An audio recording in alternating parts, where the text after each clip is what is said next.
on. We say no election. Biafrans no election.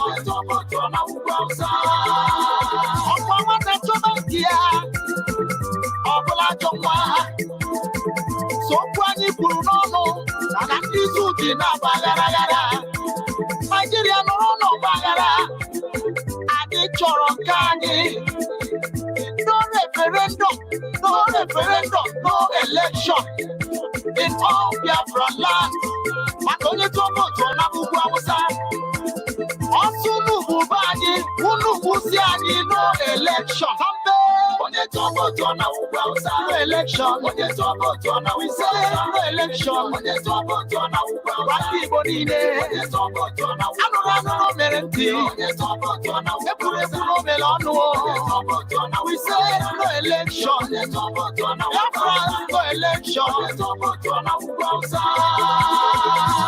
Sampe Spaghetti ka ngwunu ọkwa maka na onye isi anyị bụ Mazi Nnamdi Kanu siri onye atụ na votu ka ndị isi niile ji na-agbaghara ndị ọha na-eze ndị Igbo ndị okenye alụrụ ala ha wee fụ eziokwu ha ga-ekwu a na-egbudi ya iru na maka ego ndị su ndị ọchịchị anyị bụ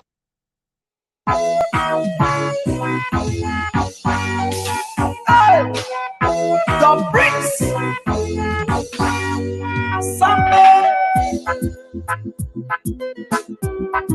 oh na na na na na na na na na na na na na. Watch it now.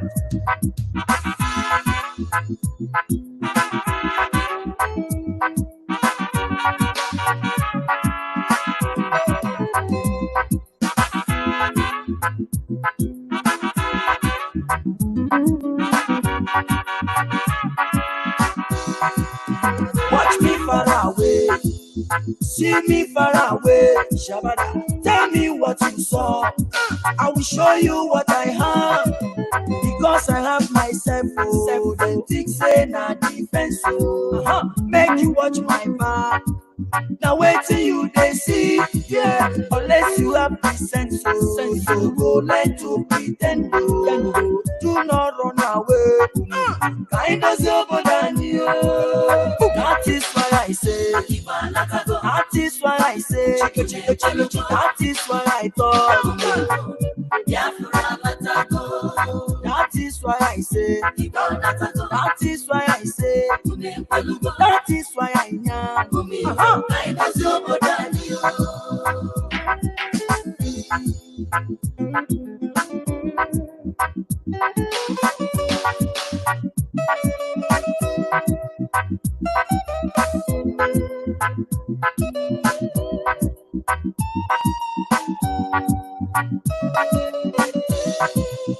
Ohaneze ndị Igbo, how na dey?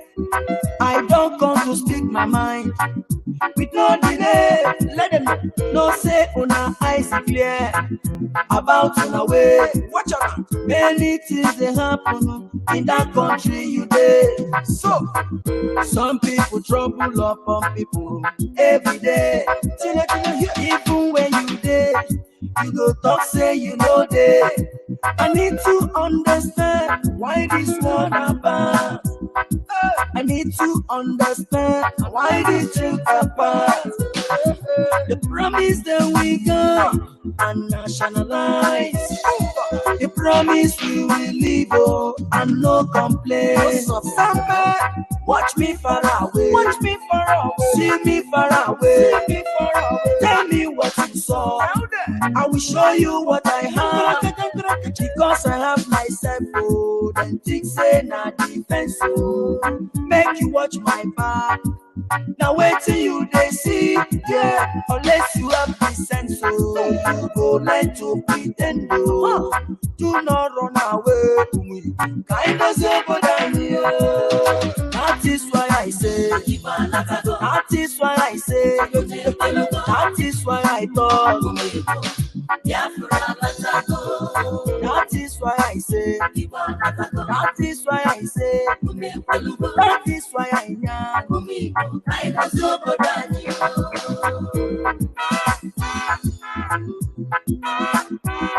Samada, ta ta ta, cake.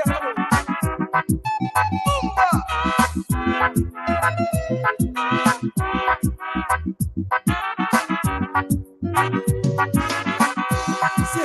come back again to tell people, say, now here we day. We don't come to stay. I say no retreat, no surrender. We're living big, but no array. Look at the soldiers killing innocent Biafrans every day. Look at Islam is killing innocent Christians every day. It's depending on you, it's depending on you, it's depending on you. Chupoki Kogama, Anya say Yemaka, Anya say Yemaka. I know Ginaka, that is why I say, that is why I thought, that is why I know,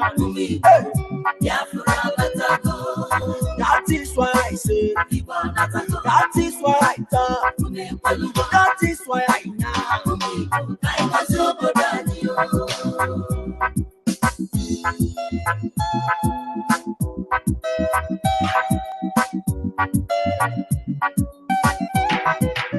Mazi Nnamdi Kanu, one, Umu Biafra nine, Ayisigi Gabaniru, Onya Kaya Docha, Welifeneme, Onye Naya Netuno Yine, Chuku Pamawaja, you are whiter than snow, Oku Kibesio, we stand where you stand, we say no secret trial. Onyinye Chukwu Ezosika Osiki Ohamadike no secret trial.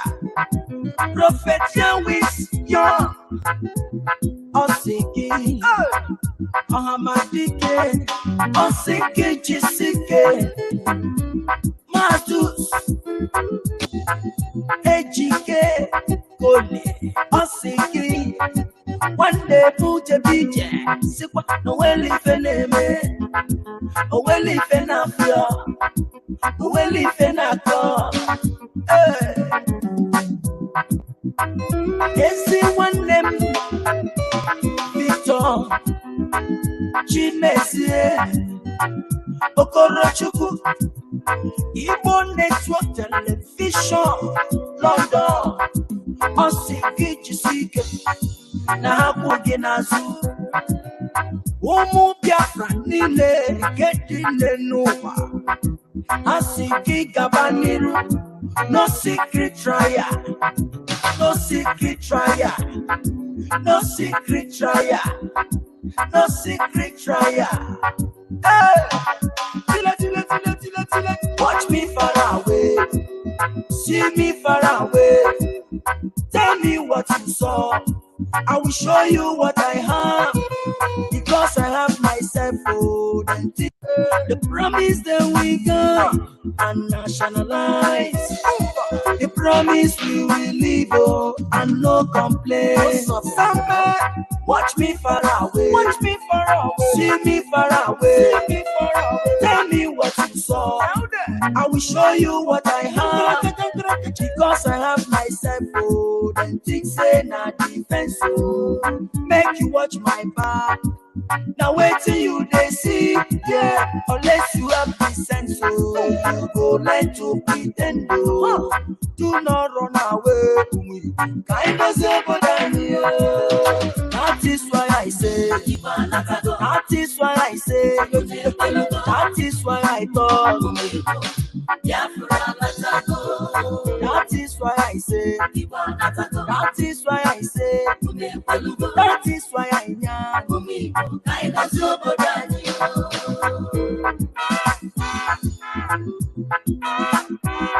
Samada, ta ta ta, kick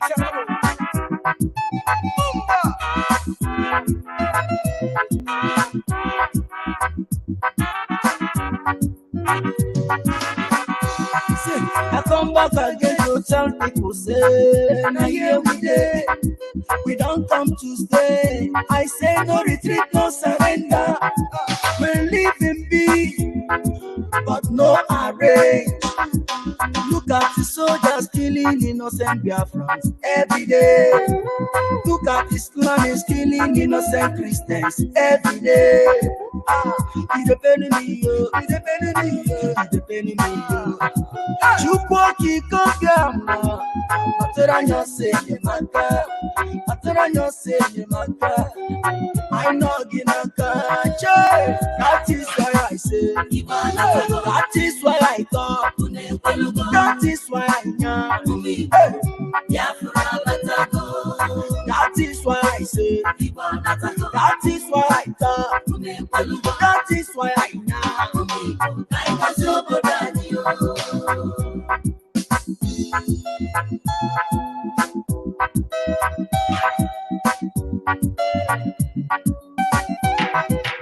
Mazi Nnamdi Kanu, Dike Umu Biafra nile, Ayisigi Gabaniru, Onya Kaya Docha, Weli Feneme, Onye Naya Nejuno Yile, Chuku Pamawaja.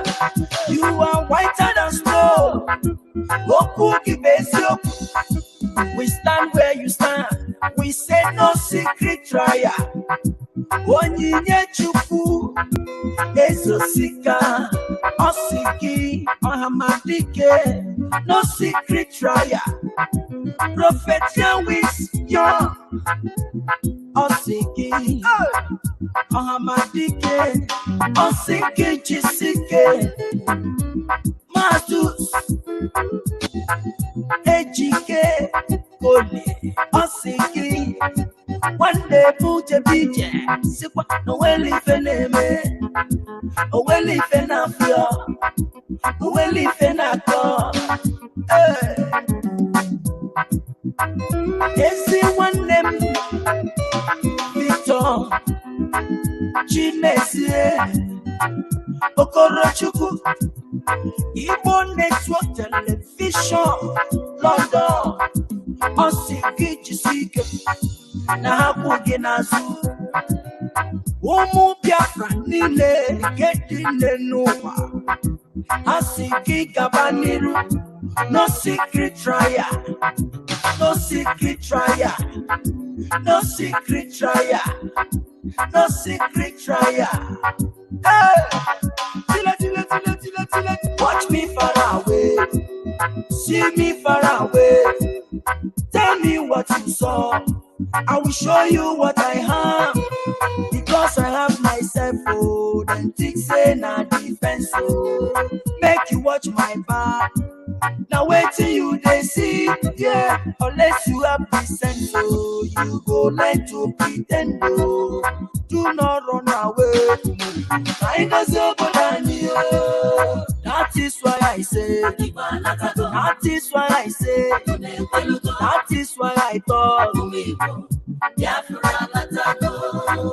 is why I say. That is why I say. That is why I know. That is why I say. That is why I say. That is why I thought.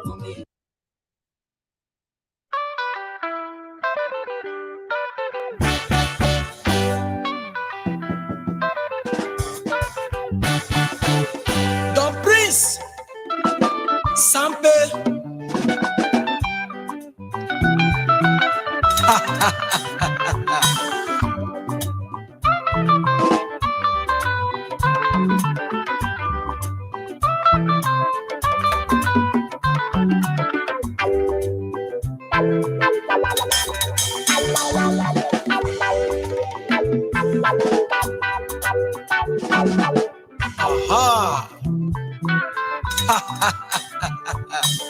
Where are my socks, man? Let me feel it.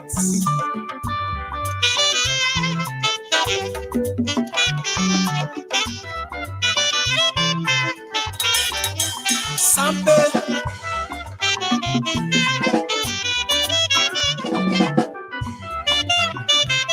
I like the way you blow. Now so it don't clear for their eyes.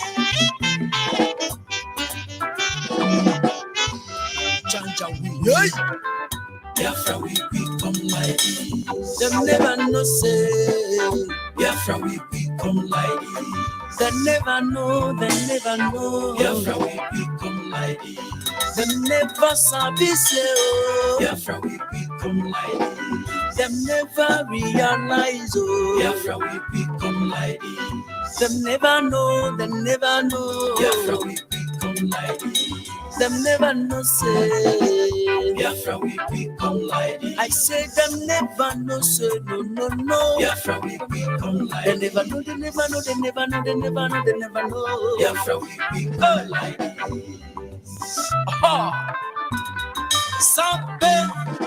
Sometimes I wonder why some people just they move themselves. Nigerian government, they just they themselves.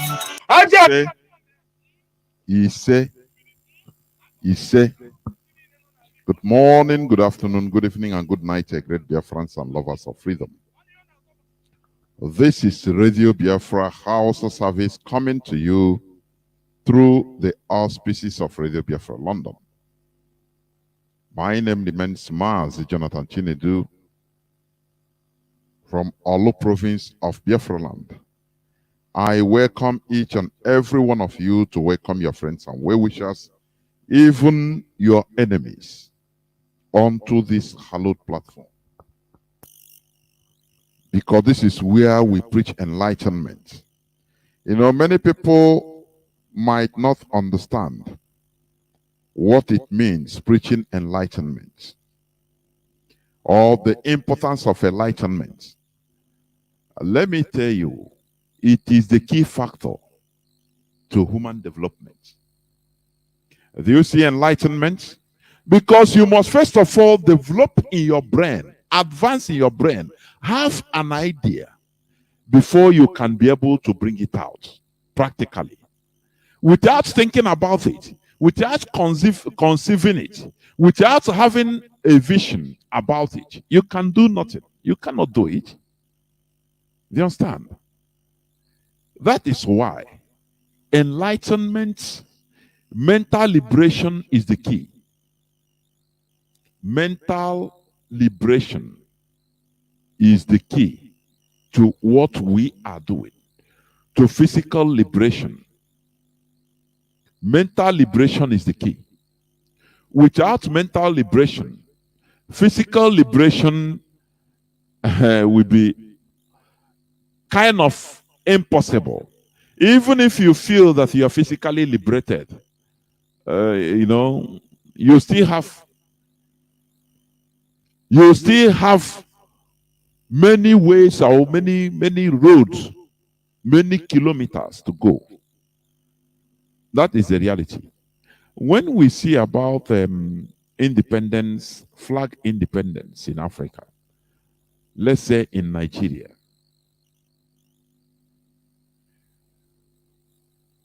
you know, you see what is happening. You see that Nigeria is not really independent. But for them, we have independence and have a flag, green, white, green. Everybody is jumping up.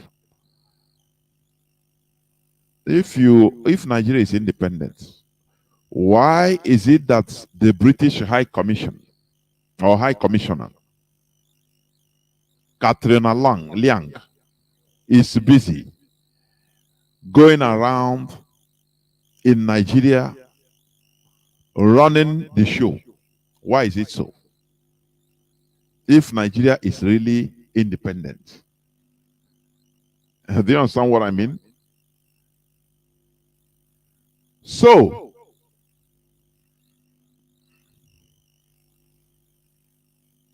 just hold on. Let me treat something at the background. 1 second.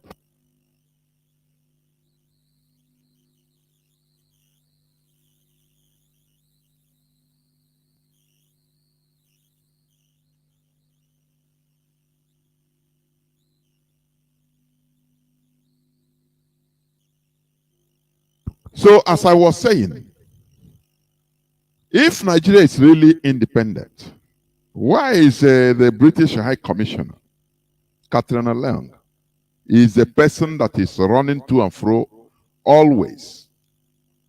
Why? In Nigeria. Why is it so? Because people don't know. The worst part of slavery is when you don't know that you're a slave. You understand? That is the worst part. That you don't know that you are a slave. That is the worst part of everything. What we are doing here is historical, to first of all mentally liberate ourselves before mentally liberating ourselves before the physical liberation. That is why it is the key.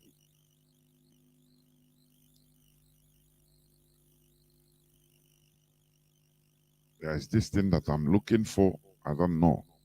It's distracting me. So once again, as I say, I welcome each and every one of you to today's edition of Radio Biafra Hausa-Service, coming to you through the auspices of Radio Biafra London. My name remains Mazi Jonathan Chinedu from Olu province of Biafra land. And today is the 16th day of the 9th month, being September, in the year of our Lord 2022. Please draw nearer to your listening devices. Invite your friends and well-wishers, even your enemies, to draw nearer to your listening devices. This is where we inform ourselves. We learn from each other. It's a symbiotic radio where we learn from each other.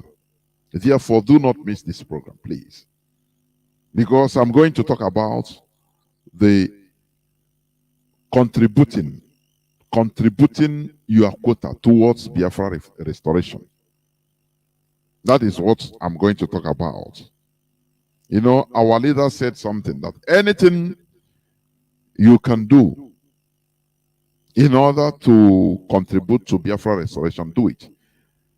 Many people are mischievously taking it out of context, trying to use it to destroy what we are doing. But I would like you to listen, please. During my submission. But before I go on, as I said, I will, as usual, go into some news headlines. You know, I played the clip of, I think, Nigerian sports minister. Is it Pinnick or I don't know, Solomon Lang or be something Lalong or something like that. I don't even know his name. He was publicly confirming what we have been saying. That Nigerians don't know that the captain of the ship they are into is missing. This is said a few days back. He's missing. That they are there, they don't know. They are just, you know, I call Nigerians dead body. And the attitude, their attitude is confirming it every day. People come, they speak in parable, Nigerians don't understand, they don't react. They come with plain language, Nigerians don't understand, they don't react. The man said, how many times presidential entourage, the president was attacked. He didn't even make wave. Look at even ordinary governor that was attacked by terrorists, Fulani terrorists, Mietiala. Some time ago, Governor Otto, he made even wave. But the Nigerian, so-called Nigerian president, the motorcade was attacked by terrorists. And many security guards killed, soldiers and police killed. Nigerians use it to do comedy. You know, whenever I'm watching them laughing in these their useless comedies, I am seeing people that are laughing away their future, laughing away their lives gradually, but they don't know. And I know their lives now. According to Oliver the Cook, today, don't think about tomorrow. Tomorrow we think about itself for you. Whereas the people are thinking about in the next 100 years. People that we are in this world together, they are planning to colonize another planet where you and I cannot fly to. It's not like Europe where you can easily trek and cross Sahara Desert and swim Mediterranean Sea. And at least if 100 go, maybe 5 we enter, others perish. All those ones, at least there are people that enter. This one is they want to colonize another planet and leave this world. If possible, they will even use nuclear weapon and destroy the world for you. They choose the best people, the Homo sapiens. You don't see there all these things. When you are hearing it, you think that it is no, it's propaganda. It is Akifo. They are talking about one in the next 100 years and more than. Whereas you yourself, you don't. If they tell you what is your collective agenda, Nigeria, for next year, nobody knows. There is no agenda. Even I'm talking of next year. What of next month? We are a country that the government is borrowing money to pay workers, to pay workers their salary. And you think that everything is okay? Okay. Let me read some news headlines. As I said, DSS says Tuku Mamu behind the rising bandits attack in Nigeria. But he is the person that is negotiating between bandits and the people and the government. There are so many types of military equipment in his house. Do you understand that? Do you know the reason? It is Egypt that made Nigeria to shame. Egypt, Cairo, he was arrested in Egypt while on his way to go to Mecca for prayers. For your information, Egypt is an Arab country. It's a Muslim majority country. Do you understand?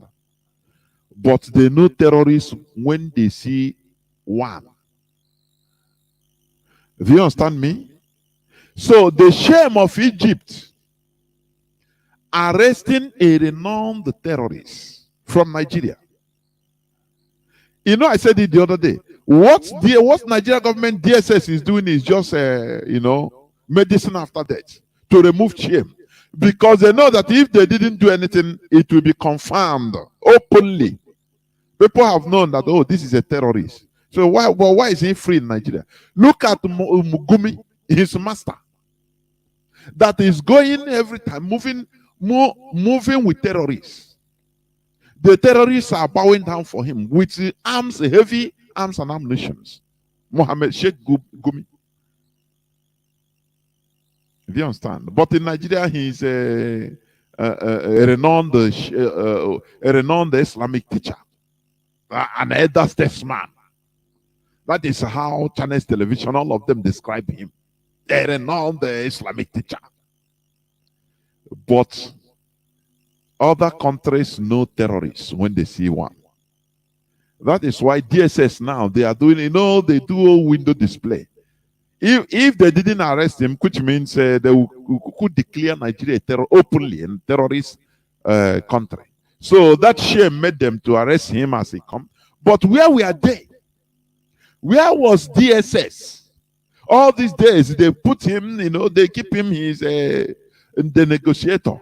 They run. He will go and meet his boys, terrorists, holding. Say, "More no." He will talk to them separately. Say, "More no."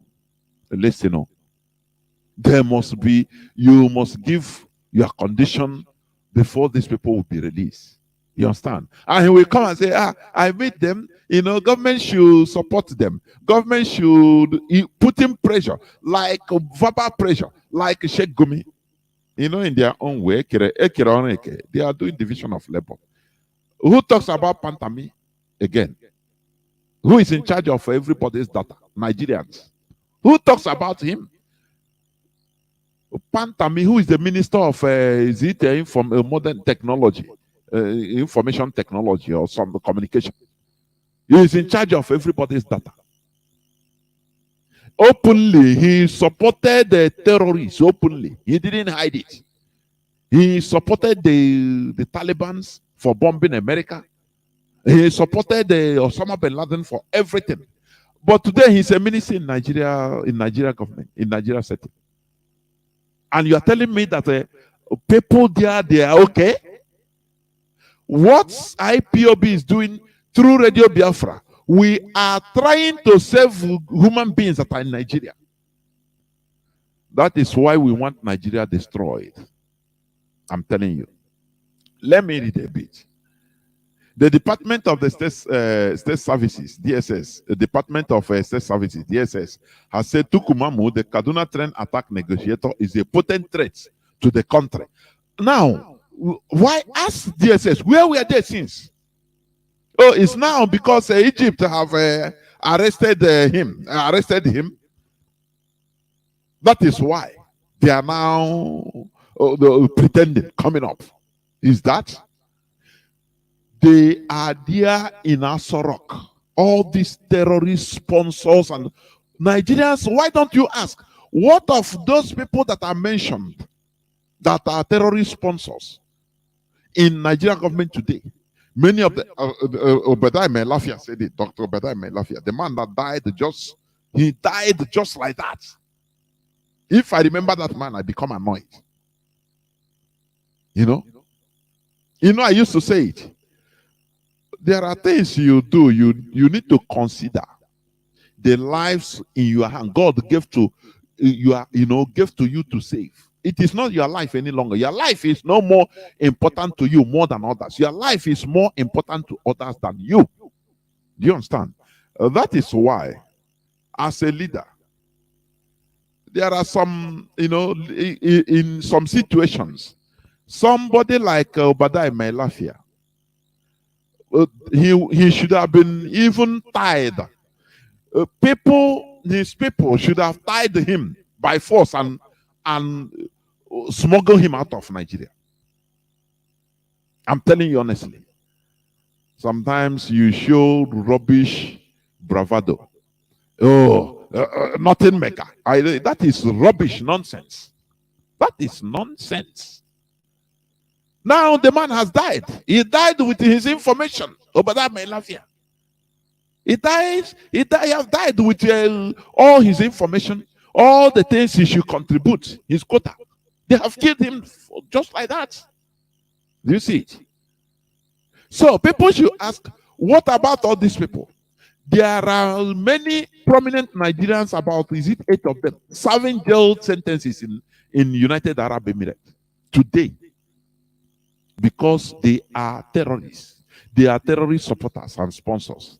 And they mentioned many names. And those names, they are being communicated to Nigerian government, which they knew already because it is them. Which that high-ranking, Yoruba high-ranking officer, military intelligence officer, confirmed that DSS know them. The Nigerian securities know these people. They know them. But what are they doing about it? They arrested this one because Egypt arrested him. Many Nigerians here. They know that if they didn't do anything about him, no, that one, everybody, the whole world will say, oh, these people, they are. Let me tell you, I've said this many times. This former Egyptian president, Do you remember the one that died in jail? Musi, is it Mohammed Musi? He was so-called elected Egyptian president. What I'm telling you is a fact. You understand me? Is something is real. Why that man, after removing the former Egyptian president, what is his name? Why all these common things I used to forget them? The former Egyptian president.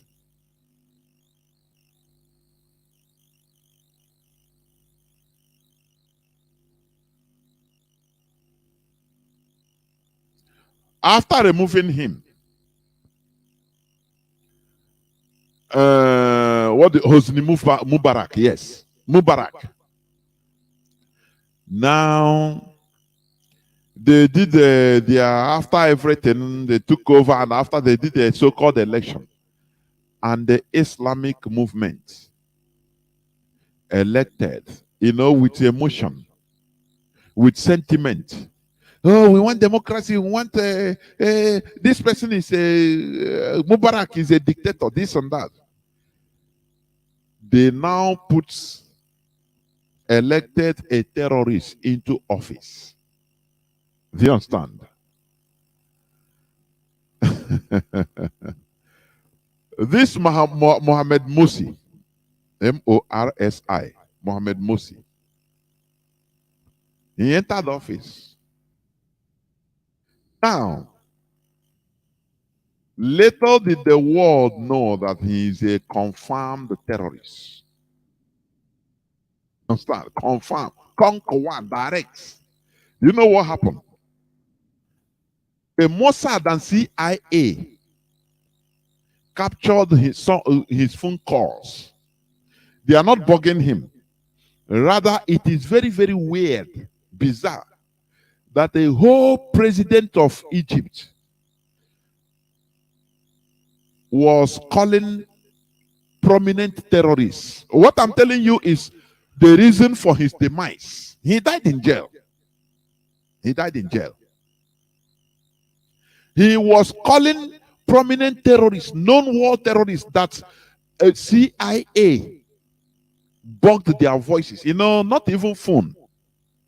Once your voice is being bugged, is being, controlled, it doesn't matter anyhow you talk electronically.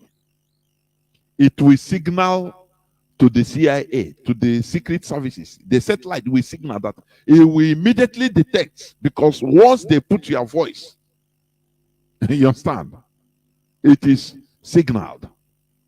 It's just like when you are being deported from some countries due to some crimes. They will photo picture your eyes. That one, any time, you cannot you cannot come there again, because your fingerprints, your eye lens, all are unique. Your voice as a human being is unique.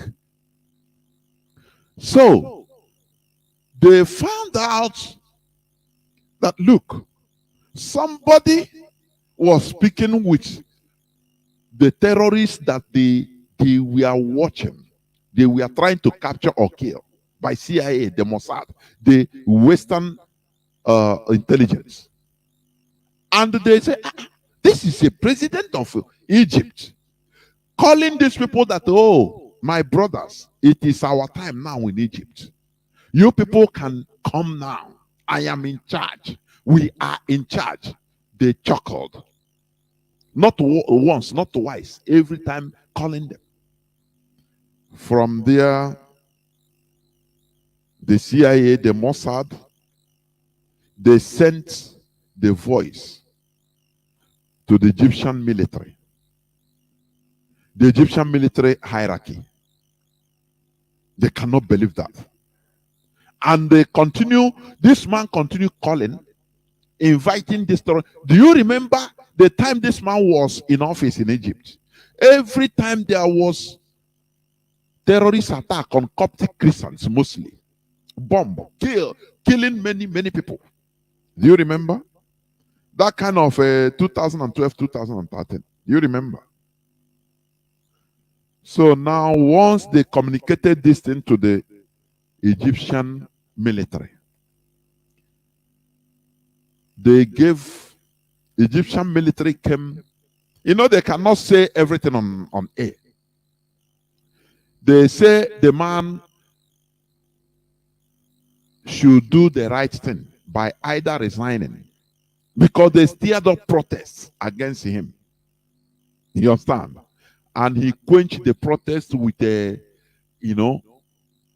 with alacrity, killing people. Now they have an excuse. They said the man should investigate those people that are killed, or he should rearrange election or resign. The man thought that they were joking. He didn't know what was happening behind. After the military came and gave him ultimatum that he should resign before so time, the man was saying, "Oh, this is democracy." When a democracy now, let me tell you, there's a democracy now. That is all these things they are talking democracy, this and that. It depends on the context. After all, in Algeria, sometimes they say democracy, and the Islamists won. They elected their own, and they won the presidency. People that say democracy, is it not majority rule? They say no, this person is not going to go there. Because if he go there, he said no, they are known terrorists. That was the cause of the Algerian civil war. When bomb blasts everywhere. They say, okay, you want democracy. And we elected. We did the election. And we won. Now give us a power. They say, no, we cannot give. There is a type of democracy that runs belly. You understand? Ask America, they know. That is why when they enter democracy in Arab land, in our Middle East, when they see what it will cost, they just withdraw. They withdraw. They say, oh boy, it's better this authoritarian rule there is there. Leave them. You put democracy, you cost wahala. They will install hardcore terrorists in office. So Egypt, you understand? They took over power. They took over power, the military. They overthrew this man. He was running his mouth thinking that it's a business as usual. They tell him, hey, stay there. He's inside now. They told him what happened. Say, you. So you think that Egypt of 100 million people plus, I think, yes. That you bring a commotion in this country so that to favor your personal agenda as a terrorist. These are people that are living, people that are alive. They are Muslims. They removed that man from office and put him in jail. From jail, he died in jail. He died in jail. And their country continues as normal today. You understand?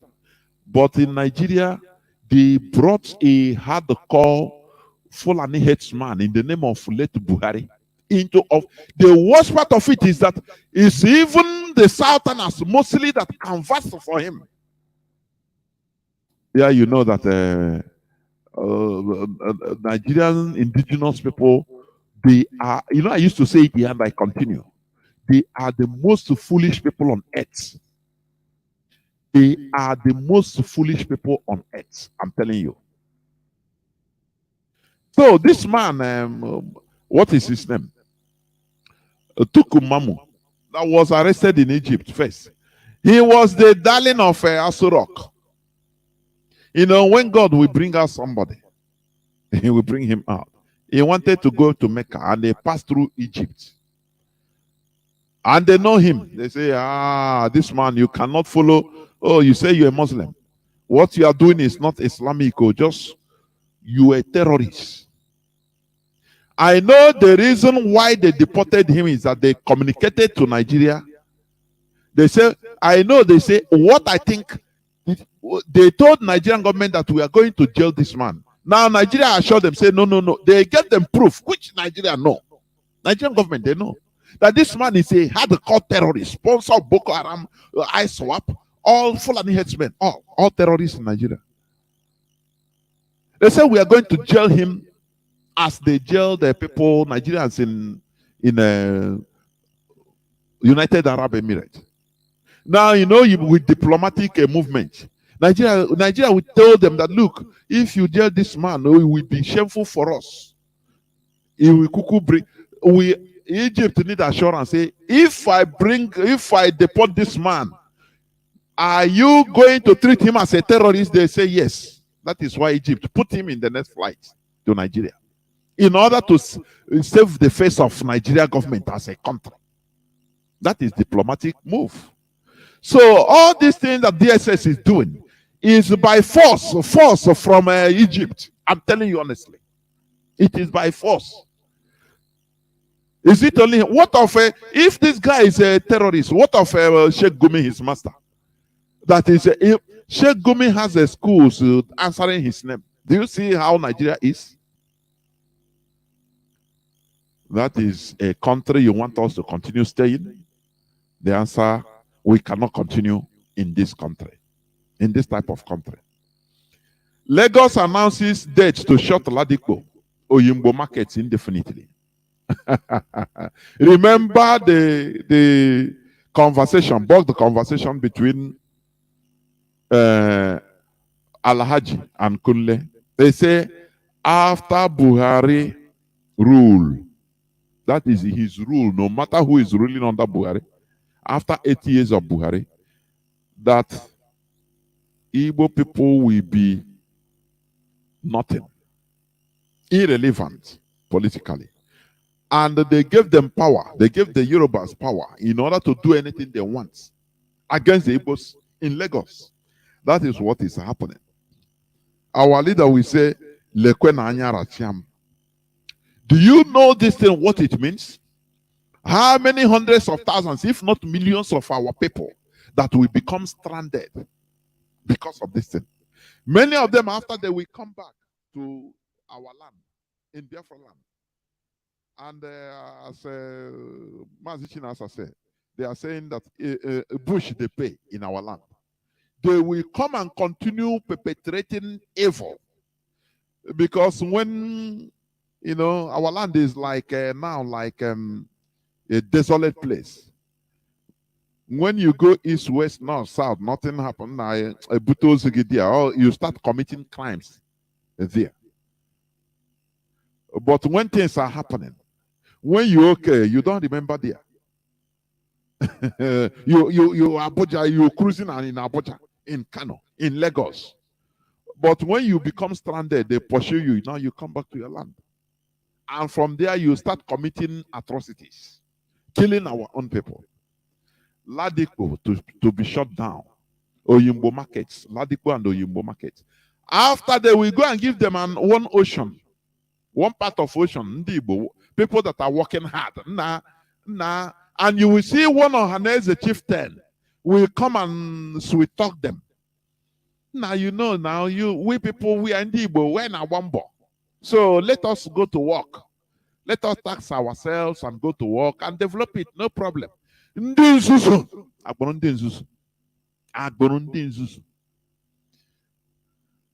The efforts we are putting in Nigeria, if we have our country, we put that effort. I'm telling you, we'll be competing with countries like Taiwan, Japan. You know that. That is the reality.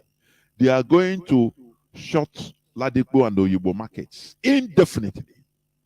This means the people's livelihoods will be completely lost. Do you understand me? Okay. Another news I want to say, Asari Dokubo launched series of verbal attacks on Tompolo over pipeline contract. This is how the caliphate has, relegated these idiots into pursuing money, killing themselves for crumbs.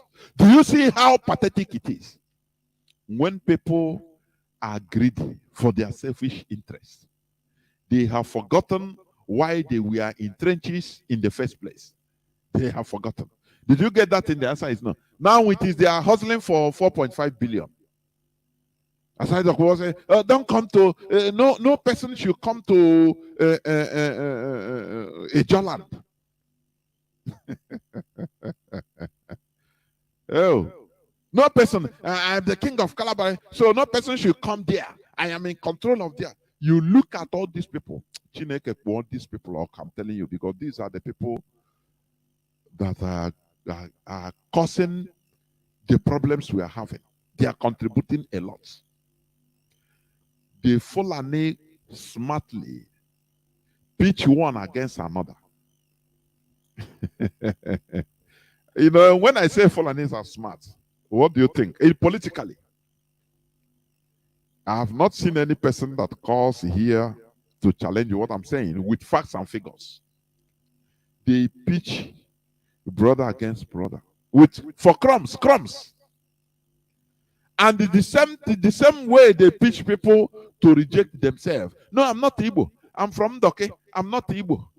Igbos are domineering. But in speaking Igbo, he's an Igbo man. He don't have any other local language. And you think that it is all, everything is fine? Things are terribly wrong in the brains of our people. Asari Dokubo is now pitched against Ompolo. And the Fulani Caliphate, they are the people that will be coming openly as peacemakers. No, leave, you know, we are one Nigeria, so leave, let us settle it. At the back, they will go and tell us, sorry, no griot. No griot, this man, humanity. How can this man, after all, he's a Shekiri man, how can he come? They are these people, I'm telling you. Because they see very low brainy people. Low. The brains, very low. And you are fighting yourselves because of what you have in your land.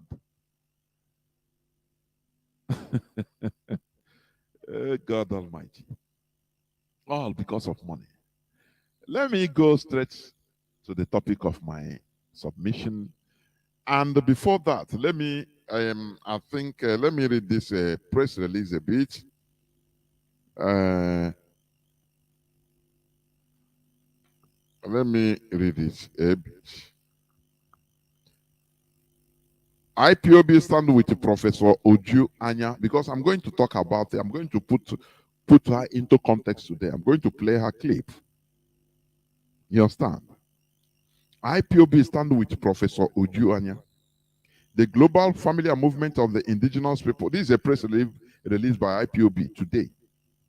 The global family and movement of the indigenous people of Biafra, under the command and leadership of our great liberator, Mazi Nnamdi Kanu, wish to commend the Professor Anya for her remarks on late Queen of England and Buckingham Palace. Professor Anya's opinion on Queen and the British government represented the opinions of over 98% of Biafrans.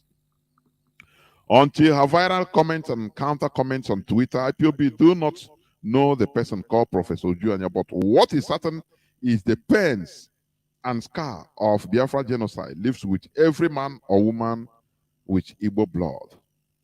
Professor Anya's viral statement on late Queen Elizabeth's role on the mass murder of innocent citizens of Biafra during the 1967-1970 genocidal war on African colonization has shown that the history of Biafra genocide and issues of colonization cannot be forgotten unless it's discussed and addressed. That is it. That is congratulations. We stand with her. That is where I'm going to stop the press release, because I'm going to say many things during my submission concerning her issue. That is why I want to go straight to the topic. You say the topic of my submission: contributing your quota towards Biafra restoration. You know, the recent events concerning our sister Anya has shown that You can fearlessly contribute your quota to this restoration efforts through different and diverse ways. Our leader, Mazi Nnamdi Kanu, said that whatever you can do to restore Biafra, do it. But some mischievous people use this statement to try to destroy the IPOB structure. But now, our dear sister Anya has shown a vivid example of how you can advance the cause of Biafra restoration in your own way. She just made a fearless tweet that is ricocheting all over the world. Let me read. Let me ask this question. Let me read it's as reported by the Guardian, London Guardian. That's it.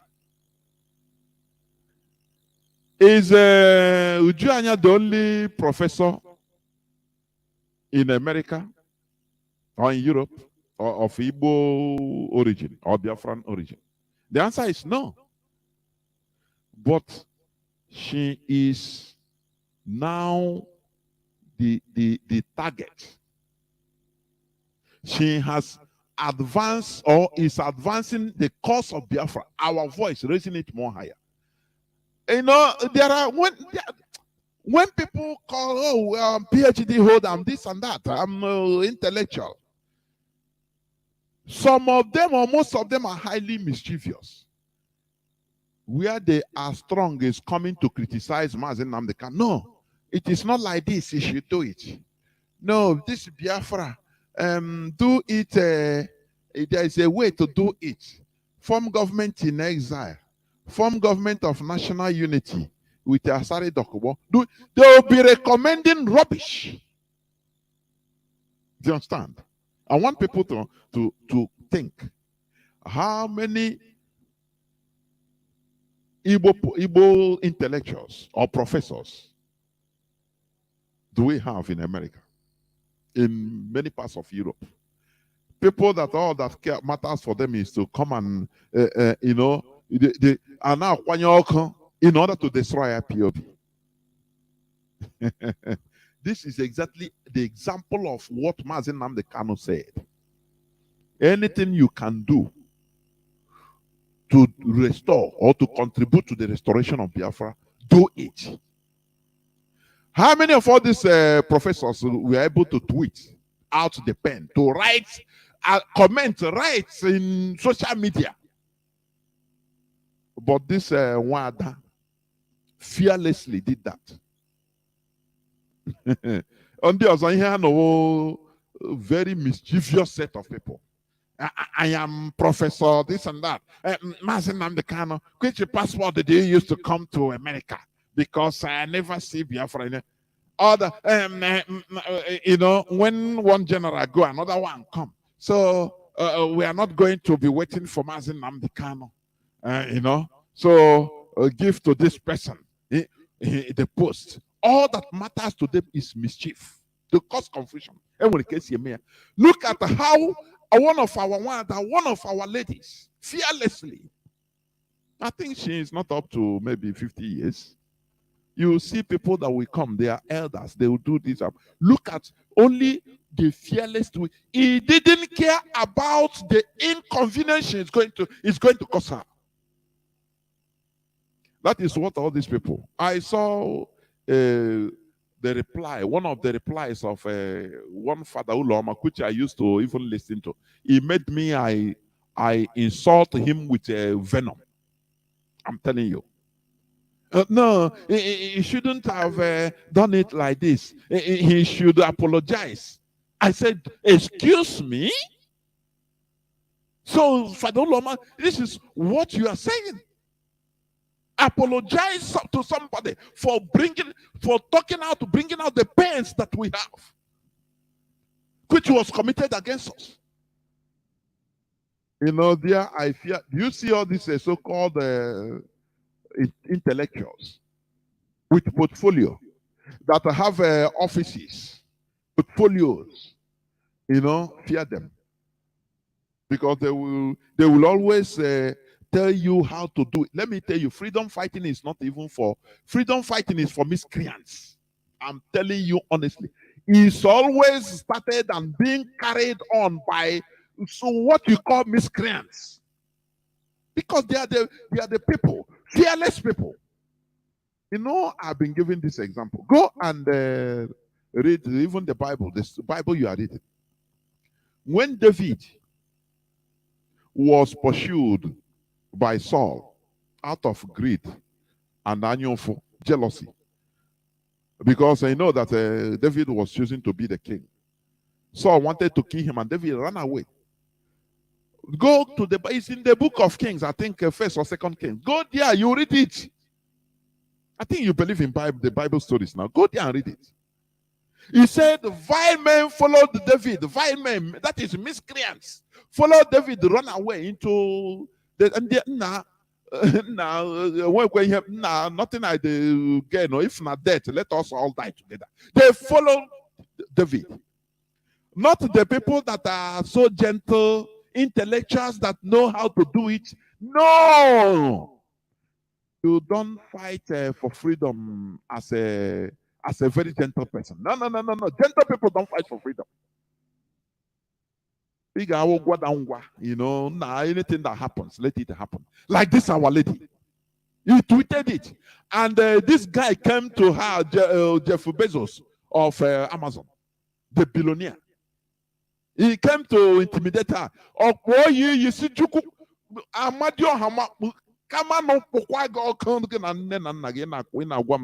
you? Let me tell people, this life is only once you live. You don't die twice. It's only coward that dies several times before they are real dead. That is why when you see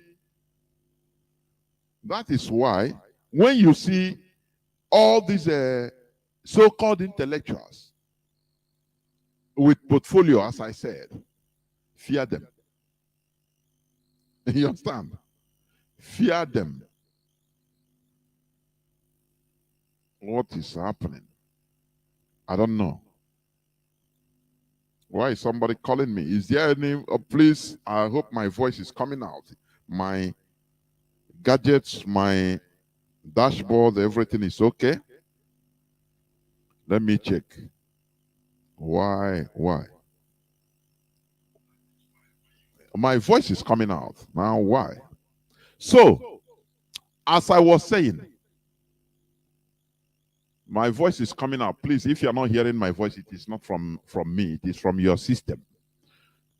So, as I was saying, you see these people, these so-called intellectuals that are so gentle, that have their modus operandi of doing things. Freedom fighting is not for them. Let me tell you. David, the people that help him to defeat his enemies, put him into power, are vile men.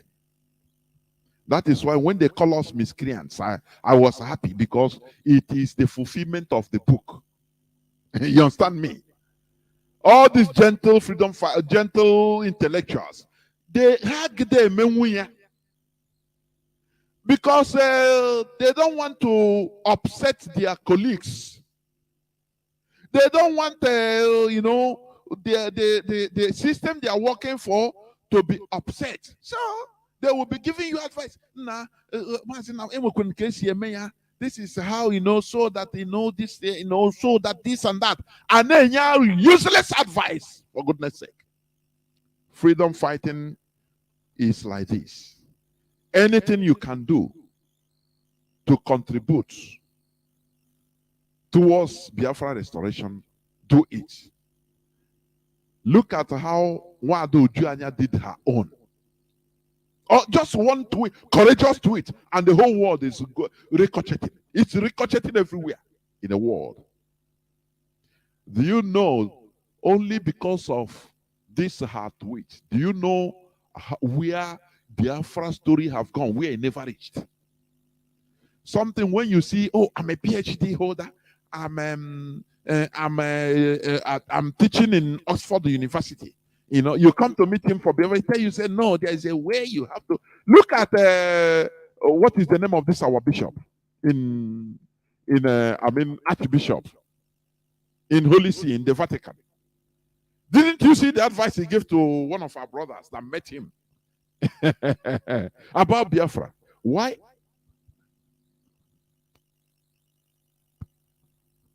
Okay, so the advice he gave to our brother,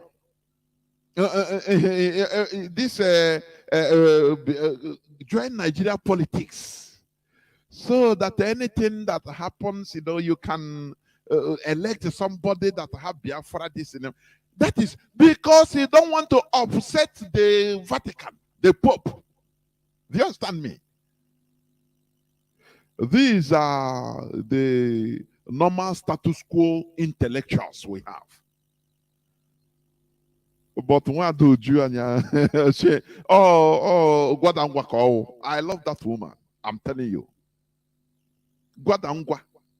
I know that many Igbo intellectuals will be advising, Wada, it's not like this now. Why like this? He tell them, go to hell, all of you. Go to hell. IPOB is in support. We are behind her. Let me read some things that is being written about her. Because before, we don't know her. Before, who knew her? But because of her courage, now she became a world figure. The freedom fighting, that is why, like the wife of our leader the other day, he said, Ndi anyo for Nnamdi Kanu name. Cardinal Arinze, yes. The advice Cardinal Arinze gave to our brother. He gave him the advice of normal advice of a normal Igbo intellectual, and that is in a nice position. If you follow the advice of these people, we become slaves forever, because they are the people that put us into this mess. Let us do it like this in a normal way, so that after this and that. Look at that is the reality. That is why I fear these so-called PhD holders, intellectuals, than anything. I'm telling you, I can move with any miscreant, but these people, because they are poisonous. They don't want to upset the system they are in. Do you understand? Let me read a bit before I play her clip, her voice. This is on the Guardian newspaper. Uju Anya on, not a Nigerian Guardian, please. Uju Anya on the Queen, Jeff Bezos, and the family history behind her tweet. Remember, James Bezos is the second most richest person on earth now. Before he was even first, the owner of Amazon. You understand? The professor sparked outrage when she wished the Queen a painful death. She tells the Guardian about the UK's role in the slaughter of her mother, her mother fled. Let me read a bit. 7 years after Nigeria won independence from the UK, United Kingdom, and 15 years into the reign of Queen Elizabeth II, civil war broke out in the former British colony. On one side was the Nigerian government, desperate to preserve the multi-ethnic state that had been cobbled together by British colonial administration. Do you know what is cobbling? Amalgamation. Putting the pieces together. It doesn't matter whether a match or no match. A cobbler, a shoe cobbler. From that word, cobbler. They cobbled different nations together by force. People that shouldn't be together. They cobbled the same way they cobbled Pakistan and India under one giant Asian zoo for British convenience, for their interests. But those people showed Britain that they are human beings. They reshuffled themselves and had independence as two countries, and further went back, to have release other different nations inside them. Today there are many nations that came out from the British, the former British India, the British Asian zoo, and they came to Africa and created one big giant zoo.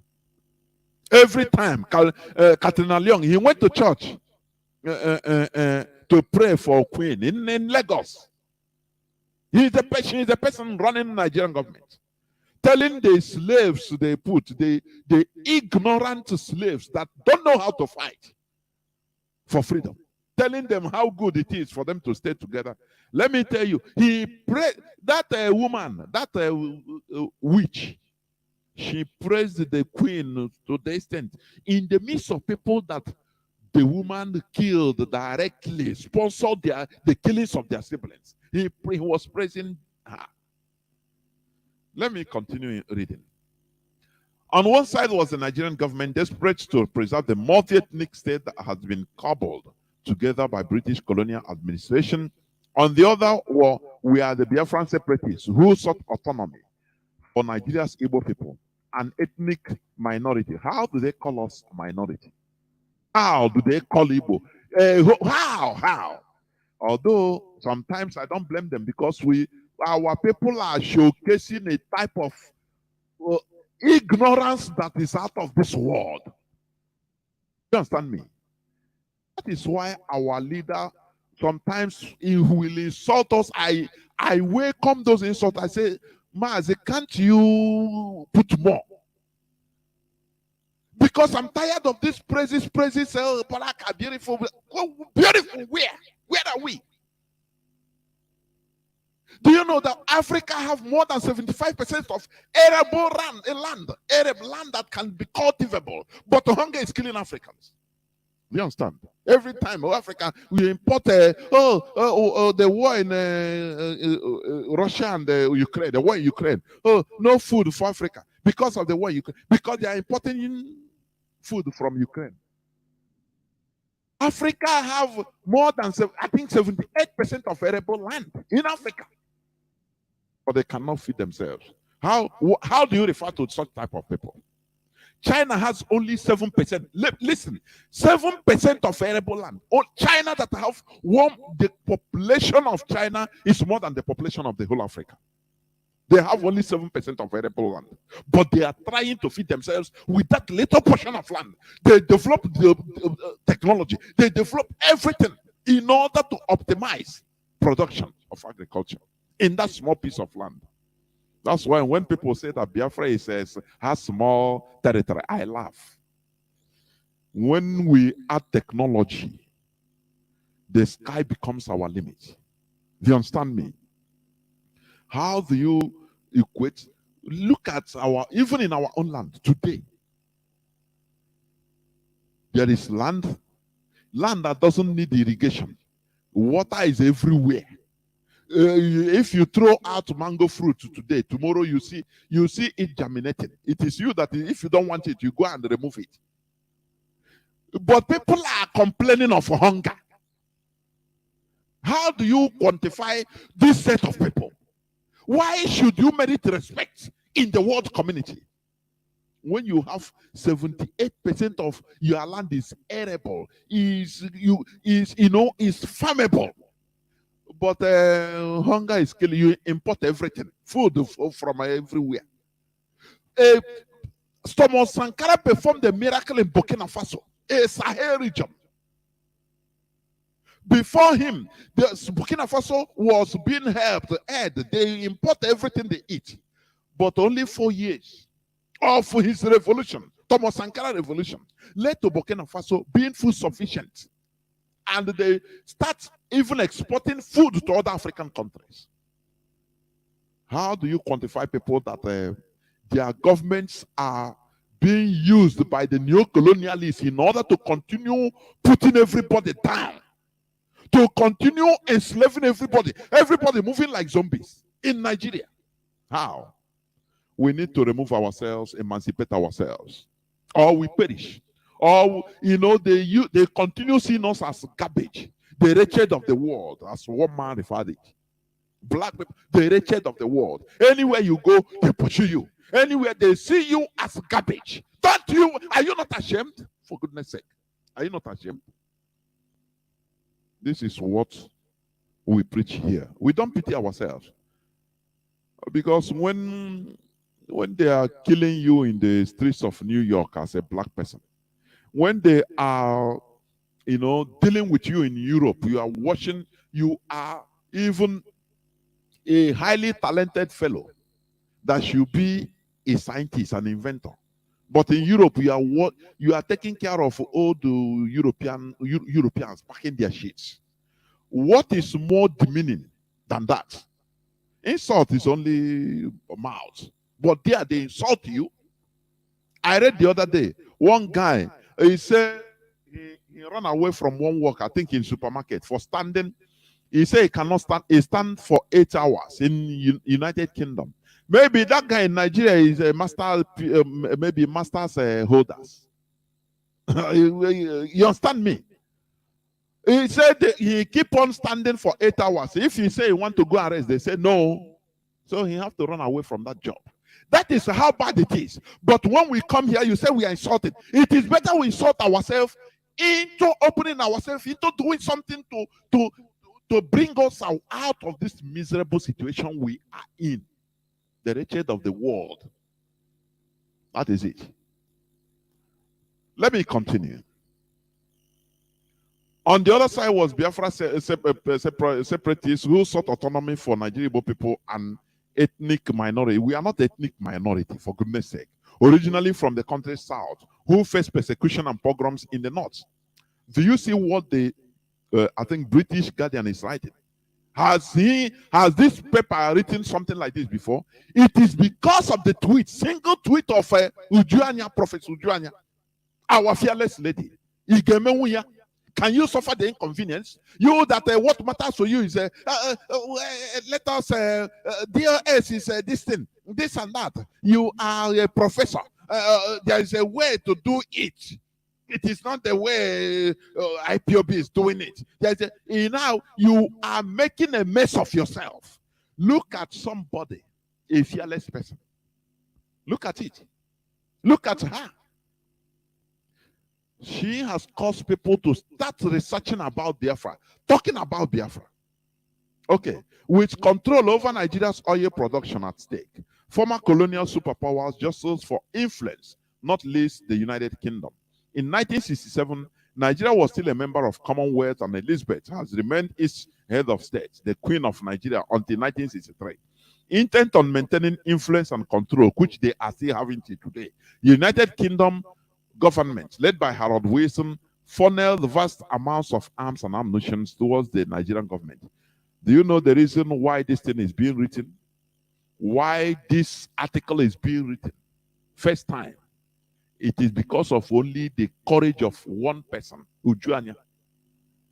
Is she the only professor in the United States or in Europe? There are many. Many that will tell you, no, don't they know? Let's praise the Queen no matter what, let's praise him openly. But internally, we know now. No! That is not freedom fighting. That is not the way to express, to tell the world your story. You have to be courageous to stir up controversy. That is what Mazi Nnamdi Kanu did. Because without him coming to stir up, sort us into oblivion, into rising up, we couldn't have risen up. Do you understand? If he come and start preaching like the hotel builder, there is a way to do it. Biafra the Nobi is to print Biafra passport. So look at the cars I have gotten. Look at my buildings. So Biafra, we are in Biafra now. If Mazi Nnamdi Kanu didn't come in that way, would we have joined him? I can now whoop in misery, in obscenity, in rubbish, in garbage. That is the way to do it. The war was a humanitarian. Okay, the war was a humanitarian catastrophe for Nigeria's 52 million people. A year into the conflict, more than 1,000 children were starving to death each day. Do you know what it means? More than 1,000. It could be 10,000. It could be 100,000. He said more than 1,000. Starving, Biafran children starving every day. Do you understand? To the extent people were videoing, Biafran children that are being even eaten by vultures, almost alive before they even died. And the people want us to just leave it like that and be civil. Oh no, let us be civil. The world is why should we be civil? Why shouldn't we express our pains to the world? Because Britain seems to lock the world away from reality. And when you must suffer that inconvenience you must persevere in order to reach your goal. That's it. TV cameras beamed images of their anguish, as well as evidence of further wartime atrocities all over the world. Wilson responded to the public backlash by misleading Parliament about the UK's involvement, even as he increased the flow of arms. The classified documents revealed in 2020. In the wake of the Queen's death, the Nigerian President Muhammadu Buhari, that is the impostor, Buhari is late, who fought on the side of the Nigerian government, praised the royal family as a very strong ally, even in the midst of our difficult time. During the Biafran War, they stood by the indivisibility of the Nigerian state, supported and ensured that we overcame that problem. You see it? Do you know why this thing is coming out now? Because of a fearless tweet by Professor Anya. Can you do it? All that matters for you is to go for, you are raising for who is in control of the fund of IPOB? Mazi Nnamdi Kanu said, do anything, contribute to anything, and you are quota in this struggle. This is what Anya is contributing in her own way. That is why Biafra is being discussed. Do you understand? As soldiers took up British supplied arms against civilians, raising whole villages and scorching ancestral lands, Anya's mother fled with her in-laws, taking whatever cover they could find. We lost half of our relatives, says Anya, who was born 6 years later. He was born after the war. But those that are the elders that can see what we cannot see, standing on skyscraper, but they will see it sitting down. They cannot do this. They cannot be fearless like this. That's the legacy of the war. It was a genocide, a slaughter, a holocaust. That is the truth. This was the history weighing on Anya, now an associate professor of applied linguistics at Carnegie Mellon University. When she saw the news of the Queen's imminent death on Thursday, she wrote, I heard the chief monarch of a thieving, raping, genocidal empire is finally died. May her pain be excruciating. Excruciating. She wrote in a tweet, that is, may her pain be more vehement.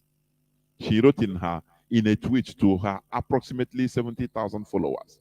Then she stepped away to teach a graduate seminar on identity and language learning.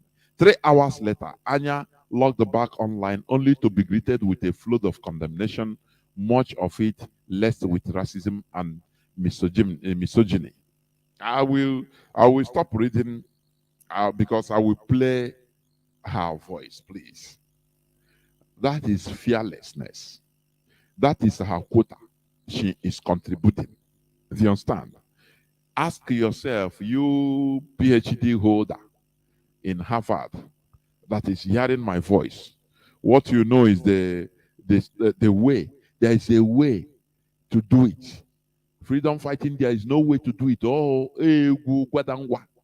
Day to day, when things happen like this, it will be followed like that. Sometimes things will change. There is no formula. Do you understand? But all these so-called gentle, learned professors and intelligentsia, they have formula.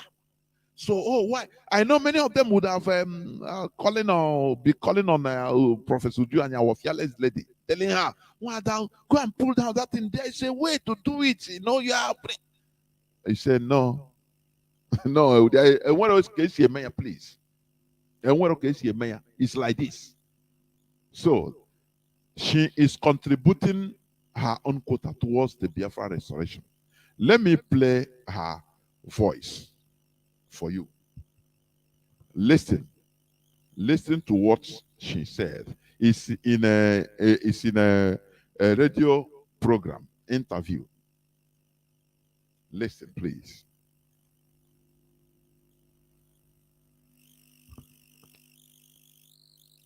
Me is that this tweet has been flagged for being inciting violence and being abusive and targeted harassment. That's what the notification said to me. And then it said that, do you want to delete it or do you want to appeal? And I said, appeal. And I wrote that. It's talking about her tweet. Tweet is asking her. Do you understand? As usual. Because it's their thing. So how can a black woman who be courageous enough to say, even if they kill all your family, you shouldn't have right. You shouldn't have the audacity to open your mouth to talk to the Queen of England, the dead queen like this. So you better her death is more than 10 million of black people. More. That is what it literally means.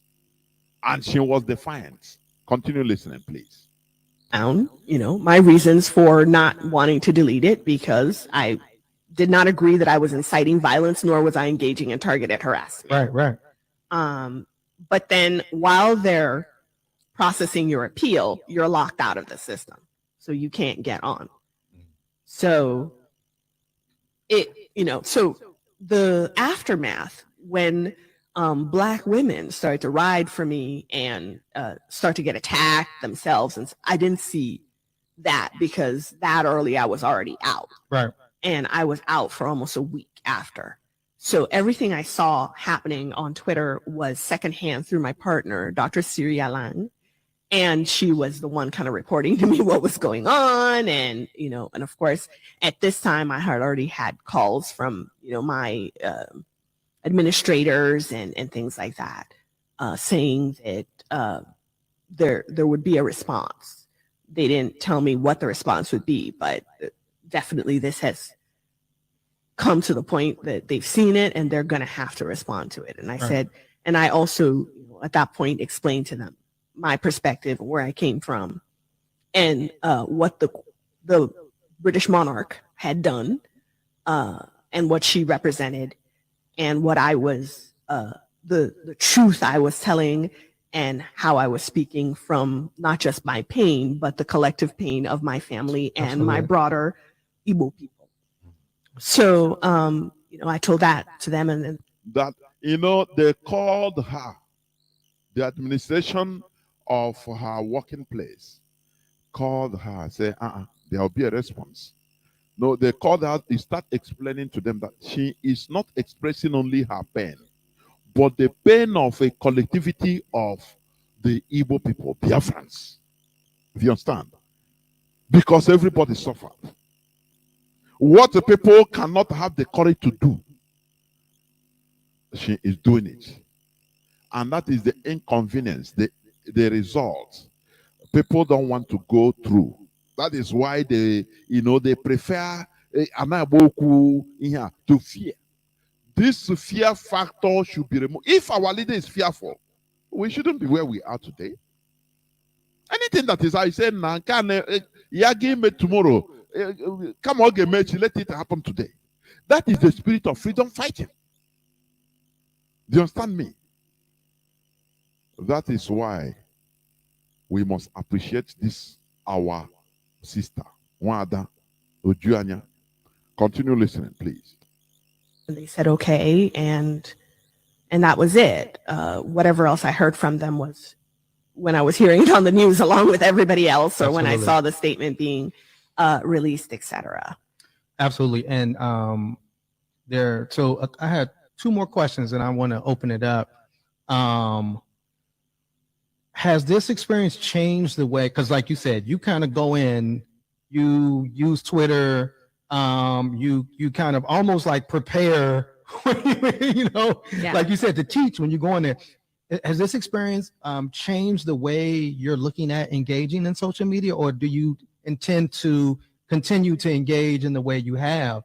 So even in this, my most intense moment on social media, fundamentally, more than I am anything else in this world, more than I am a mother, more than I am a researcher, more than I am a sister, a community member, I am a teacher. And if I'm going to do anything, I'm going to teach. Right. And even in that very intense moment of profound pain and my outburst, my emotional outburst of deep, deep pain, I was teaching. I followed up explaining that there was a genocide against the Biafra people. Of course. Right? There was a genocide, which Britain wants us to just lie like, as obedient slaves and forget, and it will be over.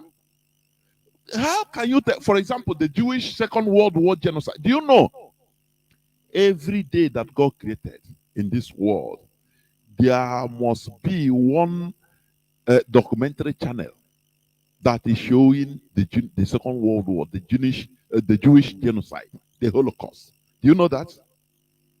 But in our own, no. We are lesser human beings. No, just Britain wants to cage us so that, they thought that people will outgrow, the people that saw the thing will die off. They remove history from our schools. A new generation will continue zombieing, grow up and continue zombieing. No person will know what happened. And they will be able to easily build the Nigeria they want in us.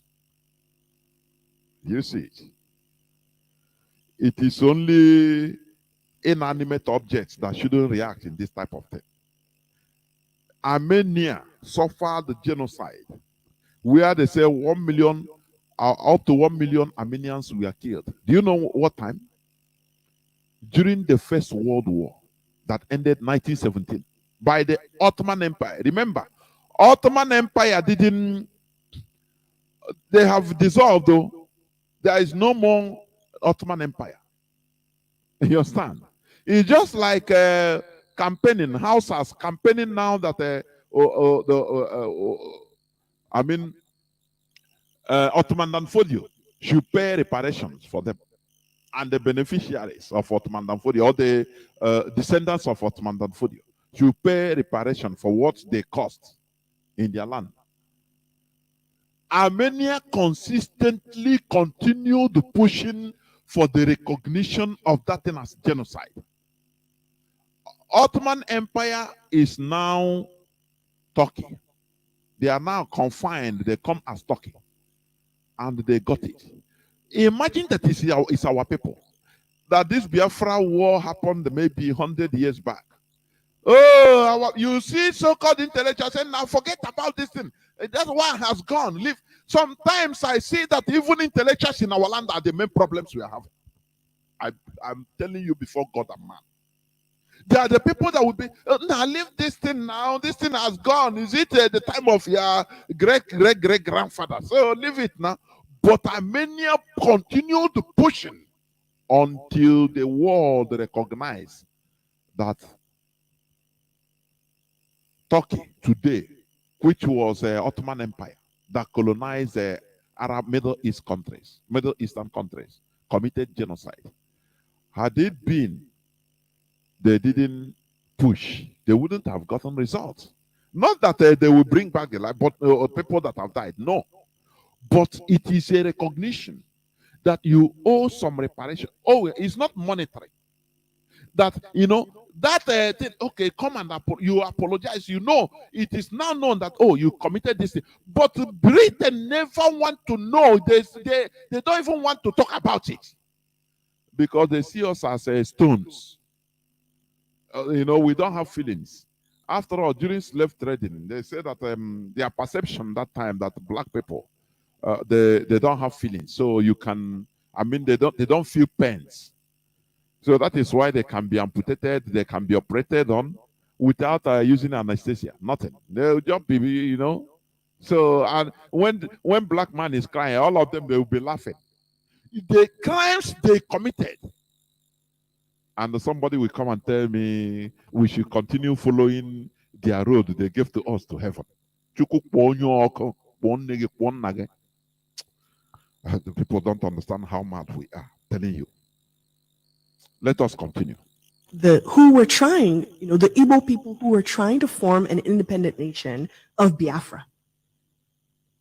They wanted to be separate from the country that the British Empire had imposed on us, which was this country of Nigeria, where they kind of took a bunch of independent nations who don't have anything to do with each other, don't even speak each other's language, don't relate. Many of them were even enemies and warring at the time, smushed them all together and drew these arbitrary lines around them and called them countries and named those countries. Right.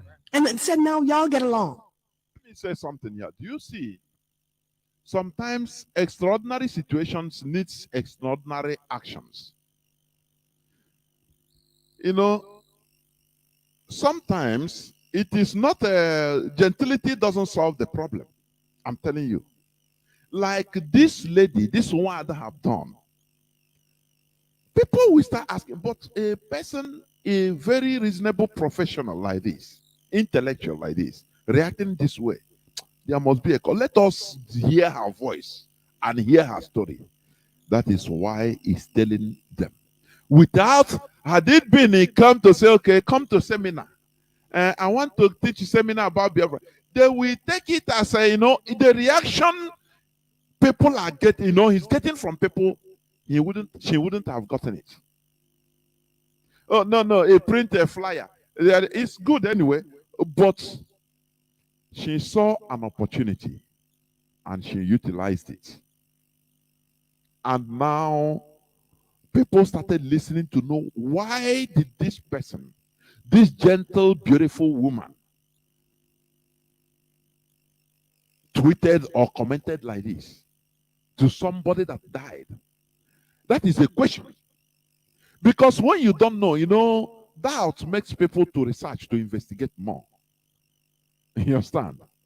Doubt. One of the things that make people to is doubt. Because if you don't doubt, you believe anything you want. Doubt increases knowledge. That is why when you see somebody that is he knows everything, know that he's a non-entity, don't know nothing. You understand? Scientists are making researches because they want to know more. They are doubting. Somebody can come up and tell you a story that, there is a heaven up, there is a hell below. So that is it. If you do good thing, if you don't go church, you go to hell. If you go church, you do good thing, you go to heaven. Where is the heaven? It's up. You can easily believe it and continue. You don't even need to worry your life and continue working towards that. But when people start asking questions, because human being is created to ask questions, and the questions to ask questions makes you start getting answers, facts, factual replies and answers. That is why science is the ultimate, because every scientist is always doubtful. He don't believe. The scientist don't believe until he see it. Until you see the fact, you see it, and he's okay, yeah, he prove it. Because you can believe any garbage. They can come and tell you one story, and if you're useless, you believe. So you continue your life with it. But somebody looking for knowledge will always ask question and doubt and say, no, no. He will now start making researches. Do you understand me? Start making investigations and researches in order to find out the reality. That is what we advocate here on Radio Biafra. Mazi Nnamdi Kanu started it. Not anything you believe. No. The era of belief is no more. It's gone. Now is the era of facts. You research, you investigate in order to find out the reality. So, when you see this woman, had it been she printed flyer and said, come on, I want to tell her about Biafra. It's good anyway, but not many people will turn up. And which people might come, but not with that intensity. He can come, she can call, talk something and they clap. People will clap. Because people will not have that keen interest. They will see it as one of the lectures. It's a speech. So it's okay. But this one, there is a reason. So people want to find out why is it for somebody to write this type of thing, which can also bring any type of inconvenience to her. Some people might even take offense and even kill her, but she don't mind. There is something that caused this. So let us find out.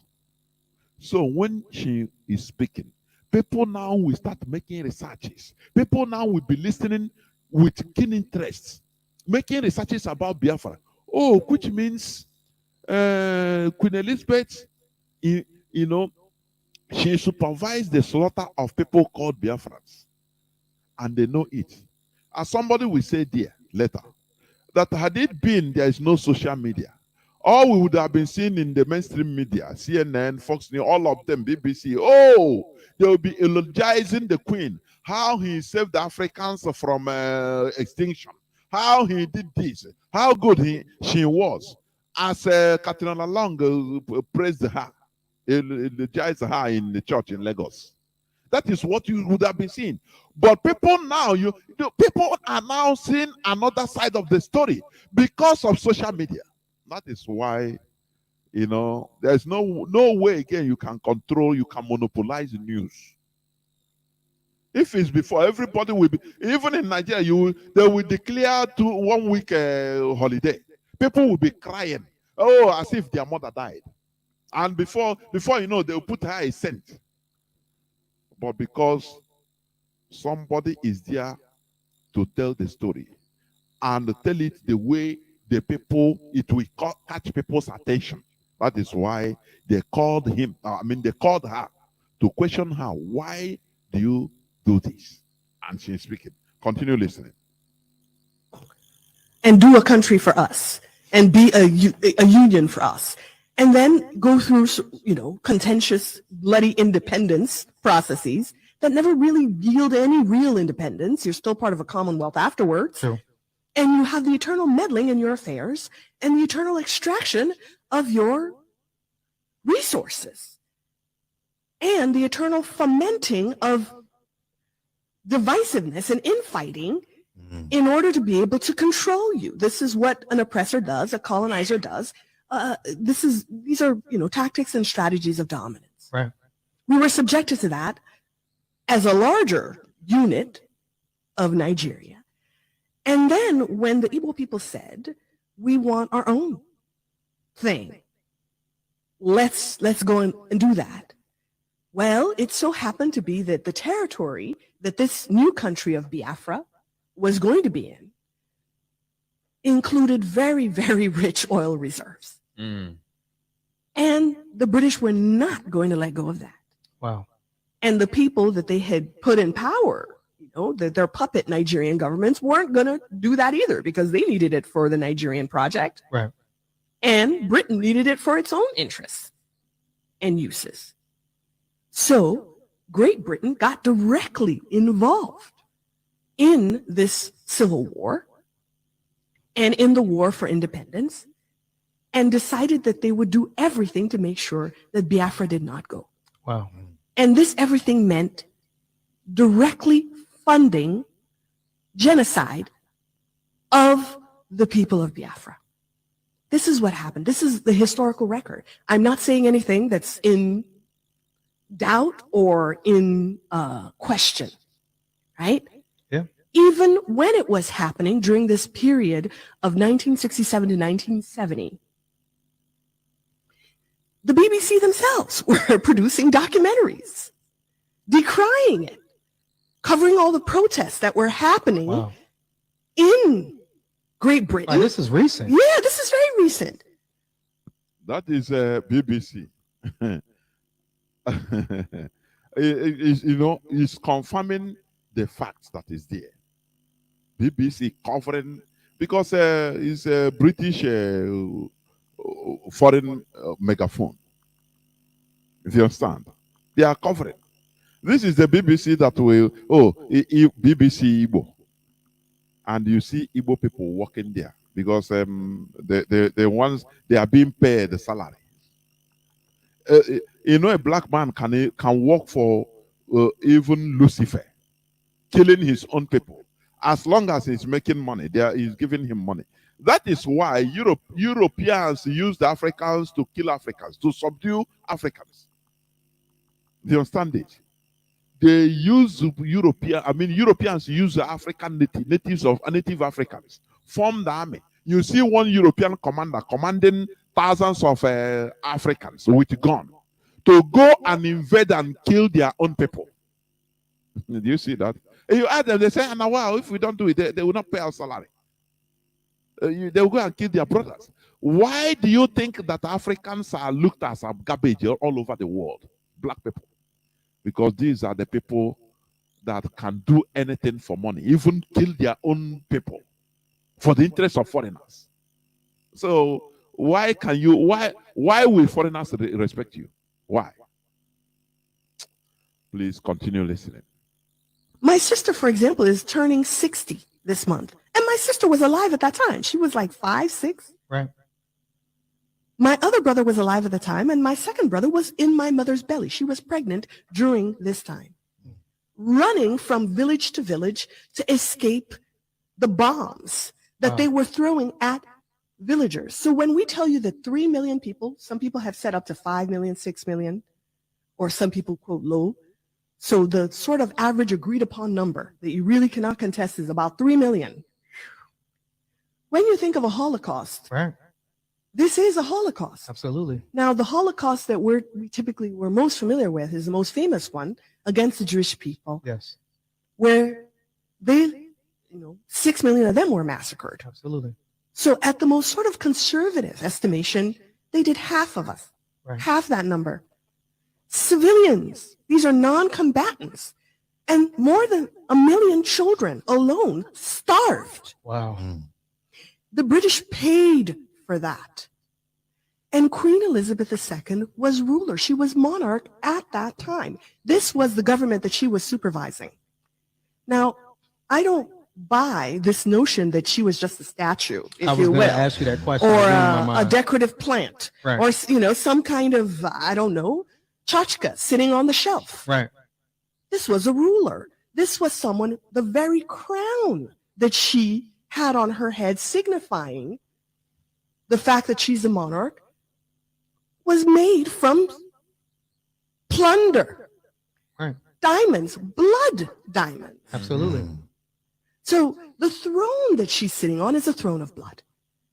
So you cannot say that she was just this little old lady or this figurehead that really had nothing to do with anything, and it was just the British government that were making their deals and, governing however they would, without relating it directly to her, because she directly benefited her very position as a monarch, the palace that she lived in, the opulence, the obscene levels of wealth that she enjoyed, Absolutely. were all paid for by our blood. And I don't say this figuratively, and I Right. don't say this as something that, this long remote past, let's say, of human enslavement, which on my mother's side, she's from Trinidad, my ancestors over there were enslaved by the British. I'm talking about recent living memory of people still alive today. Her money, her government funded our slaughter. And people expected me to be calm or to be, I don't know what they expected. Right. When the person who literally paid money for bombs and guns and military Absolutely. supplies to come and massacre your people is dying. You're Right. not supposed to dance. What's the reaction to that? I remember when we found out that Osama bin Laden was killed, and Americans celebrated, right? Because they held him responsible for 9/11, which just passed, and that terror that occurred, and those 3,000 or so people that died. Yeah. And it's like, but when it's our terror, when it's our pain, when it's our Absolutely. loss as Black and brown people, and we, particularly when we express it in a way that challenges, white supremacy, the white supremacy dominant narrative, and this, kind of almost like Disneying idea that people had of a queen, then all of a sudden it's like we're always told to be civil, to be calm, to be peaceful as Black and brown people. And so, but when it's somebody that you feel harmed America, you can dance, you can celebrate, you can take out your flags, and that's. You know, what this guy is saying is exactly what is even happening to our people in that zoo called Nigeria. Anything that happened when Fulani terrorists kill us, Fulani herdsmen massacre us, if they bomb us, you saw Hanez chieftain that will come. Be obedient people, be calm, so don't make noise. People that have died have died, and we pay for their mortuary bill, you know. So don't make noise, please. Be good citizens and continue your normal work. Go quietly. You know, exactly. Slaves. That is it. That is what this guy is expressing in the terms of America and Black people. It is happening in our land, in our own land. Have you forgotten when is it a Bulado bomb blast that killed many of our people in Lagos? Is he not one useless chieftain? I don't know where is that man today. Where is he? He came, people that are mourning. He was blaming Ipob, blaming them. Hey, you people should keep quiet, be law abiding. Just go your normal job. Every time on one on the John every time they expect us to be quiet, be law abiding citizens and be dying in secret. Let our agony be killing us. Now we say no. It cannot continue. You understand? That is the way the oppressor wants you to behave. Whenever they come, they kill. Oh, how many people killed in Enugu? Oh, one. Oh, it's 110. Okay. Just go your normal businesses, be law-abiding citizens, calmly, don't make noise. We are on top of the matter. We will investigate and okay. So dead people, they have done, they have gone, they have gone. So you go and bury them. Okay. Okay. And they expect slaves to continue like that. That is what we are suffering. Continue listening, please. That's held up. You can have lynchings were celebratory things in the history of the United States of America, where they would have a parade and party and take children. Right. An entire family would go and enjoy the spectacle 100%. Of murdering Black people. 100%. 100%. So, are you hearing the story of people that brought out Christianity that want us to go to heaven? Are you hearing? It's coming from another mouth. That is what I'm playing also. People that they want you to go to heaven, a place that they have diamond and gold. But the one they see in your land, they steal it and they say, it's in the British monarch crown. When it's a sport, maybe weekends, if they want to have fun, they bring few black slaves and slaughter them, massacre them in a very heinous way. And all of them will be clapping, just like football match. People will stay and be watching, be drinking soda, watching Black people being killed, maybe by animals, or they give them weapon to fight and kill themselves, or they will decapitate them, and they will be laughing. And the way this one was shouting before he died, oh, very funny. These are the people that gave you Bible, brought you Bible so that you go to heaven. Can't you have sense? That these people, they want you to continue being zombies the way you are today. They are busy trying to go to mass. What is happening in Africa? Nigerians are even no electricity yet. No electricity. That is the way they program you. They will tell you, go and pray. God will do it for you. Is it not? Hey, God will do miracle.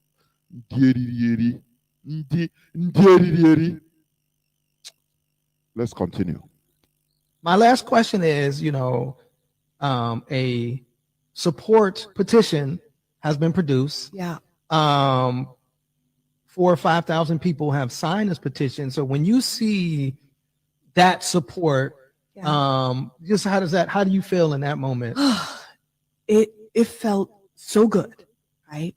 Especially since I was locked out of Twitter, Right.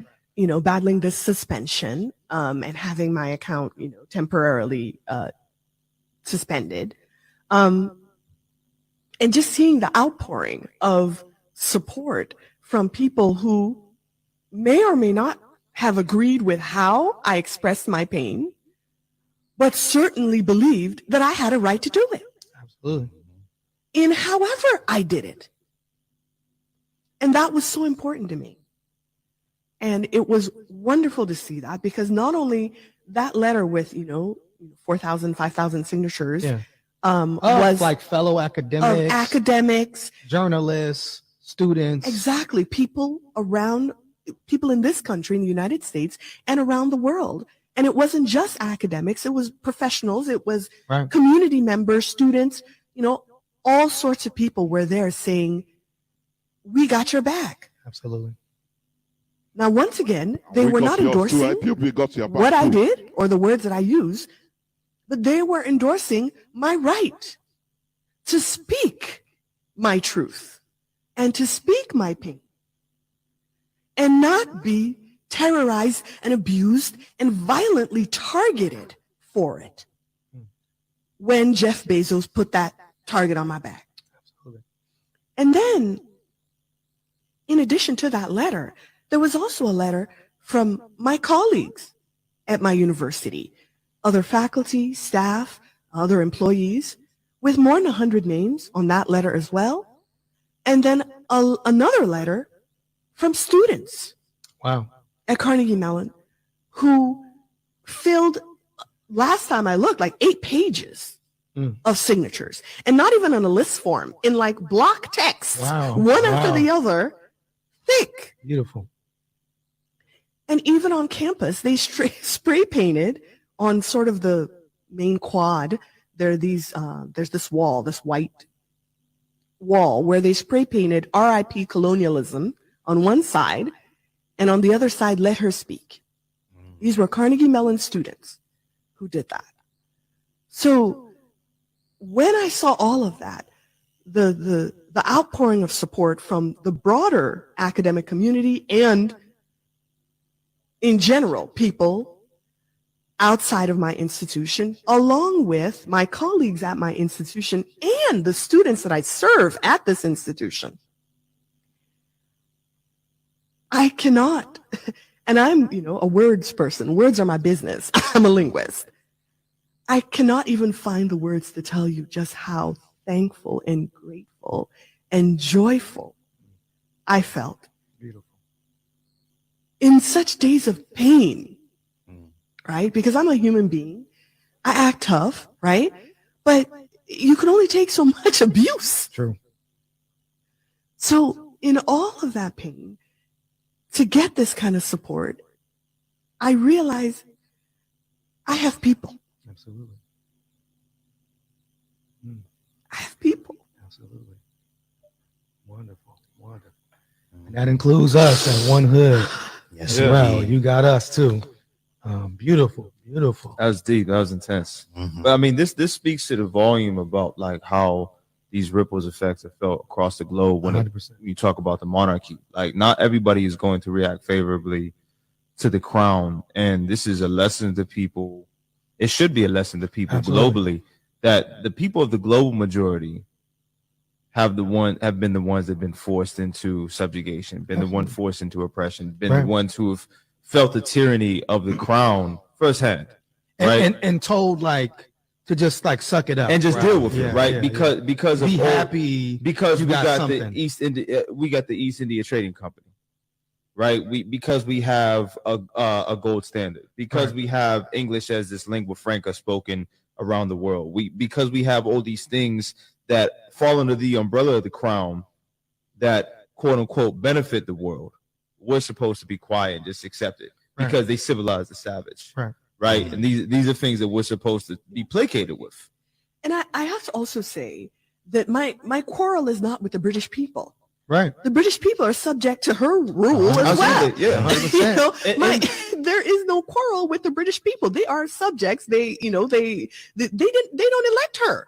This is something that's extrapolated, right? And I have a lot to say about this. Like, I have so much to say about this. In the West, patriotism equals prejudice, right? You look at what people talk about patriotism is in the States. You wave around the flag. That's a symbol of violence for a lot of people. 100%. In England, it's no different. In Canada, it's no different. Like, you wave around the Union Jack, you wave around the maple leaf. Indigenous people suffered at the hands of 100%. erecting their flag on soil. Absolutely. Right? The Irish, who are white people, weren't considered human by the crown, right? And these are things. This is what I'm saying. Like, I have yet to see, and maybe it is. I don't know. Maybe you can tell me. I have yet to see the conversation where people are backlashing and slandering the Irish people for speaking out against the Queen. Has anybody?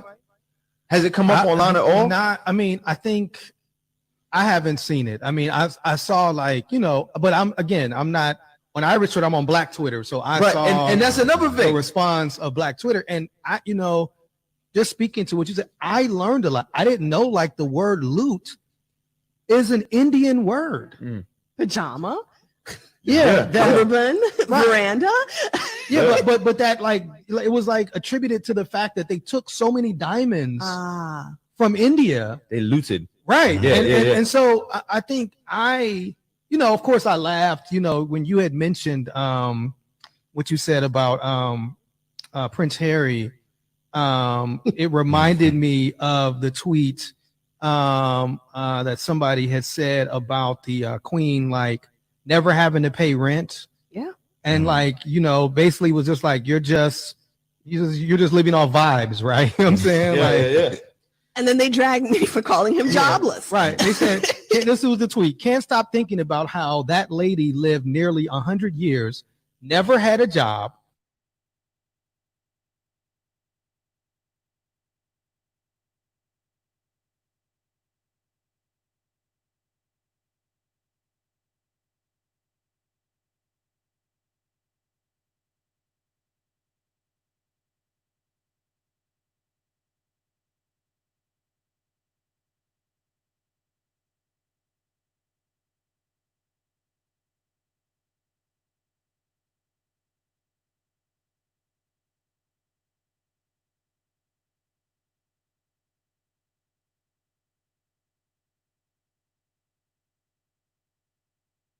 Your specific case, especially with Jeff Bezos jumping into the conversation, but not criticizing the Irish celebration of the death of the Queen, right, goes to show it's like another piece of evidence for the fact that Black women are the most disenfranchised people in this country. Right. He felt it easier to come at you than it would be to come at the Irish people, literally dancing on social media to the occasion. Absolutely. You know what I'm saying? And, that's my partner, while all this was happening, she would read tweets to me sometimes or let me know what was going on. Like, I didn't have access to to it myself. Yeah. But she would kind of narrate things or send me screenshots, etc.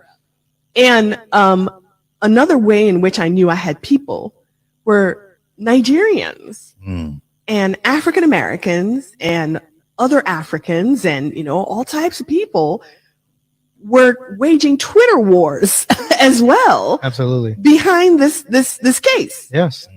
So that, in addition to those letters of support, I also saw, like, real material supports, even my trolls, because I'm always getting into it with, arguing about misogyny, for example, with Nigerian men, and sometimes African American men. You may remember me from the tweet. The misogyny, struggle has made me like some firm enemies and trolls, right? And even those joined up to go around to be there as soldiers, if you will, underneath whoever was coming to say. And how did they do it? Not by, abusing, but by facts. They would post links, they would post videos and saying, this is the information you are lacking to understand where she's coming from. And we agree with her because we share this story as well. Alaibo is the name of, like, it's the Igbo name for like our land. Ala meaning like our mother's breast, kind of. This is our turf. And Igbo land, like, came hard because this was our story. And this was our collective pain. And I was talking about it. Beautiful. But that was, African Americans as well. Like, Black Twitter for me is not just African Americans. Black Twitter for me is also, just Black people in general on Twitter. And so the African American subsection of Black Twitter was also like riding hard, taking huge hits as well, especially the outspoken Black women, the feminists who came, right? So I was hearing this, like I wasn't seeing it, but hearing it kind of vicariously, and also feeling that there was a lot of support in the letters, but a lot of support sort of in, on ground as well, where these battles were happening on Twitter, on Facebook, and elsewhere. I do find it fascinating that you engage, because I don't think people probably just engage you not knowing that you're a professor of like applied linguistics. But what I wanted to say is, here in Pittsburgh, this was deemed one of the worst cities for Black women to live. And for me, the legacy of the Crown is that anti-Black, they globalized anti-Blackness. So when people talk about like why pick these Black women, it's because the Crown helped through media in their campaigns to say like Black people did not matter, whether it's here in America or in the African continent or in the wider diaspora, is that like Black pain, Black people do not matter. Absolutely. And so if you want to build up your brand, you dog out Black people. That's it. I mean, look at how their media treat Meghan, right? Meghan Markle. Absolutely. And the viciousness they reserve for her. And she talks about how the fact that her, her heritage and her appearance as a light-skinned biracial, person, had before shielded her from a lot of this, but she didn't really hit that racism till she encountered the British. What it says to me is that. Okay. I think the clip we have finished. Remember what I'm talking about today. Contributing your quota towards Biafra restoration. This is exactly what Mazi Nnamdi Kanu, our leader, said when he said, anything, whatever you can do to contribute to the restoration of Biafra, do it. But some people, some mischievous criminals, misconstrued it into destroying IPOB structure. This woman, did he talk about even IPOB? This is, that tweet only generated a lot of energy that it becomes an international discourse. That is her own quota she is contributing. But you see other so-called intellectuals, all that matter, all where their eye is, this IPOB, how are you contributing money and giving to somebody? Is it who is controlling the money? How is it? Come and do account, defense fund. That is all that matters to them. They want the status quo to continue, so that they will live their life without any inconvenience. Do you know the inconvenience this our Wada, our sister, is passing through? Do you know? She's not an elder, maybe 40-something or even below. Who knows? But she is now generating a very big energy for the discussion of Biafra issues. What our so-called elders cannot. Oh, they want to say, leave it, continue. Let us continue suffering in silence. No, we cannot. We cannot continue suffering in silence. I will drop here. I will drop in here, please. So that, and do you know one funny thing also? Even the Irish people, we are singing Lazy in the box. They were celebrating Queen Elizabeth's death. But because they are white people, they are considered to be real human beings. So nobody cares. It's their right. But how can a black person, a black monkey, be rise up to talk against for you to see how this thing with your normal ndị butere gị Bible ka ị gawa eluigwe chọrọ ka ị gaa eluigwe. Look at how, just be watching ka ị mara ihe, please. That is what we preach here. Listen to the Irish, the Irish people in their football pitch. Listen to them.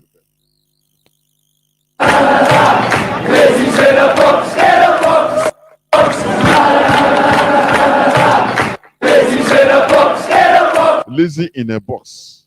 Do you hear that? Or did anybody care? No, because they are white people, so they have the right to express their opinion. They have the right to rejoice when they are living next door. Because they understand the direct consequences. What the monarchy, British monarch, cost them, the pain they inflicted on them. But we as black people that suffer the pure Holocaust, direct, without preamble, without any pretense, they inflicted the Holocaust on us. So we don't have the right to complain. Katrina Liang will come and preach and how Nigeria unity is indivisible. Sometimes, why not journalists ask her, but what is your advantage? Why is this indivisibility of Nigeria? You are campaigning for it. Why? Why? Don't you see what you are suffering? Don't you see how we are killing how they are killing us? Don't you see the frictions? What? Okay, are you living here? Why are you telling us all the time, preaching to us the indivisibility of Nigeria? But Nigerians cannot talk now because they are obedient slaves. But we Biafrans, we are not. We have come out from that system, that slavery. That is the reality. So we can no longer be obedient slaves. Be nice. Thank God. Do you always hear all these Igbo politicians coming to lecture us whenever we are being killed about how law-abiding we should be in our pens? How law-abiding that we should be? Thank God they don't come out again to lecture us. Before, it is a normal thing. Immediately, anything, terrorists strike in our land. Terrorists strike in our land, kill us in any part of Nigeria, even in Biafra land. They are the first people to come. Hey, be law-abiding, don't make noise. So go your normal businesses. So don't talk. This thing is your problem, is you that is the cause. They blame our own people for the pains, for the terrorism they are inflicting on us. But this time around, it is no. This generation, Biafra is a spirit. Our Wada that spoke out, we don't know her. Maybe it's not an IPOB, but she did her own thing. And that is what we should encourage. That is what Mazi Nnamdi Kanu is encouraging. Not those that will come out to come, the DOS, I say, go and do your own thing to advance the cause of Biafra. That is what we solicit. This is where I'm going to stop. I will go into a few minutes break so that when I come back, I will open the lines. Please, don't go away.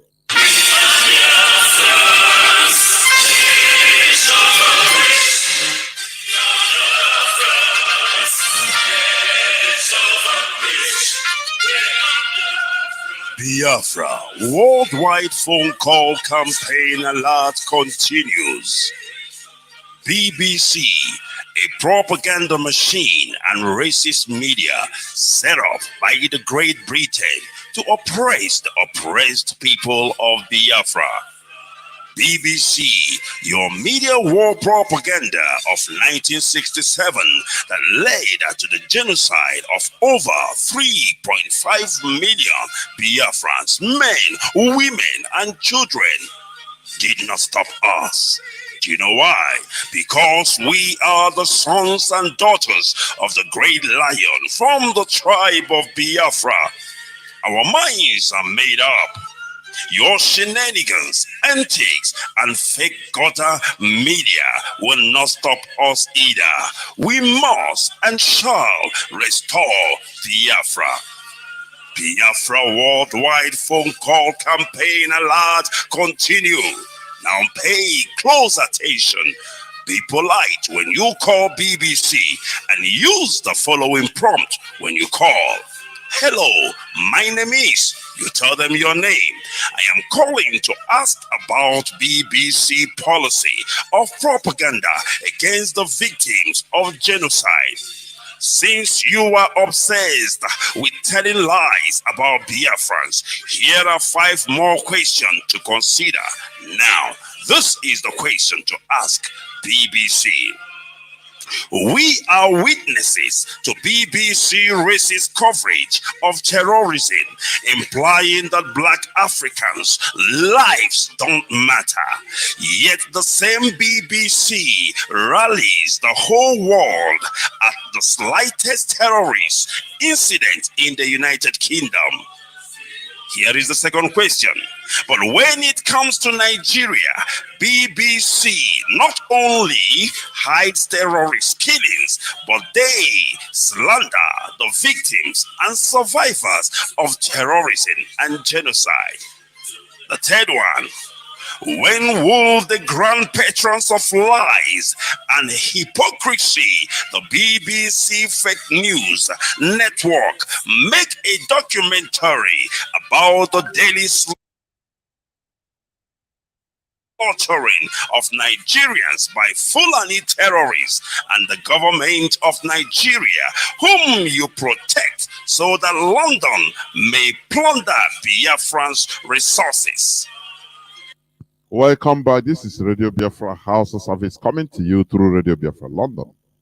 My name remains Mazi Jonathan Chinedu from Olu province of Biafra land. Our leader is Mazi Nnamdi Kanu, who is still in the enemy dungeon. But make no mistake about it, he must be released. Our lines are now opened. Our direct line is +1 213 328 6224. I repeat, +1 213 328 6224. Our WhatsApp and Signal line is +61 405 142 547. I repeat, +61 405 142 547. Give us a call, but remember, I'm talking about contributing your quota towards Biafra restoration. And you see how our fearless Wada did her own and is doing her own, advancing the Biafra agitation, the Biafra cause, to even to more further to everywhere. It's not about people that try to come. Oh, Mazi Nnamdi Kanu say, do your own thing. Oh, yeah, they come in to become ectoparasites to destroy what you are doing. But they cannot. Your intellectualism, professorship, in America, in Australia, in anywhere, in Europe, and you cannot even advance the cause of our people. What is the need? What is the need? You should be ashamed. If IPOB meets you in private to talk, why not join what you are doing? It's so how, this is not how to do it. You have to mellow down, like a Cardinal Arinze on the intellectuals. In a position, No. We must continue. Caller on WhatsApp, you are the first caller. Welcome to the program. Can you hear me? Caller on WhatsApp, can you hear me now? Caller on WhatsApp, are you there? Caller on WhatsApp, can you hear me? Okay, please, I've been talking to you. I don't know whether you are not listening or you are not hearing my voice. Please go. Please go on, please. Yes, go on.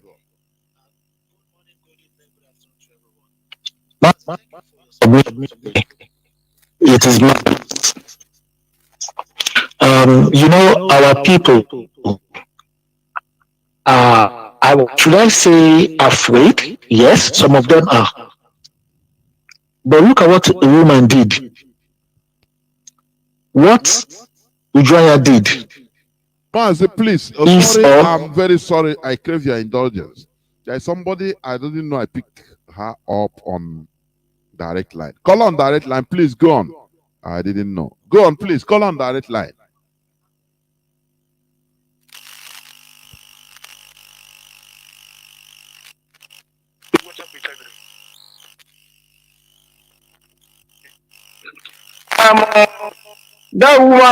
That our woman is a woman indeed. Of course. And I was with her. Believe me, you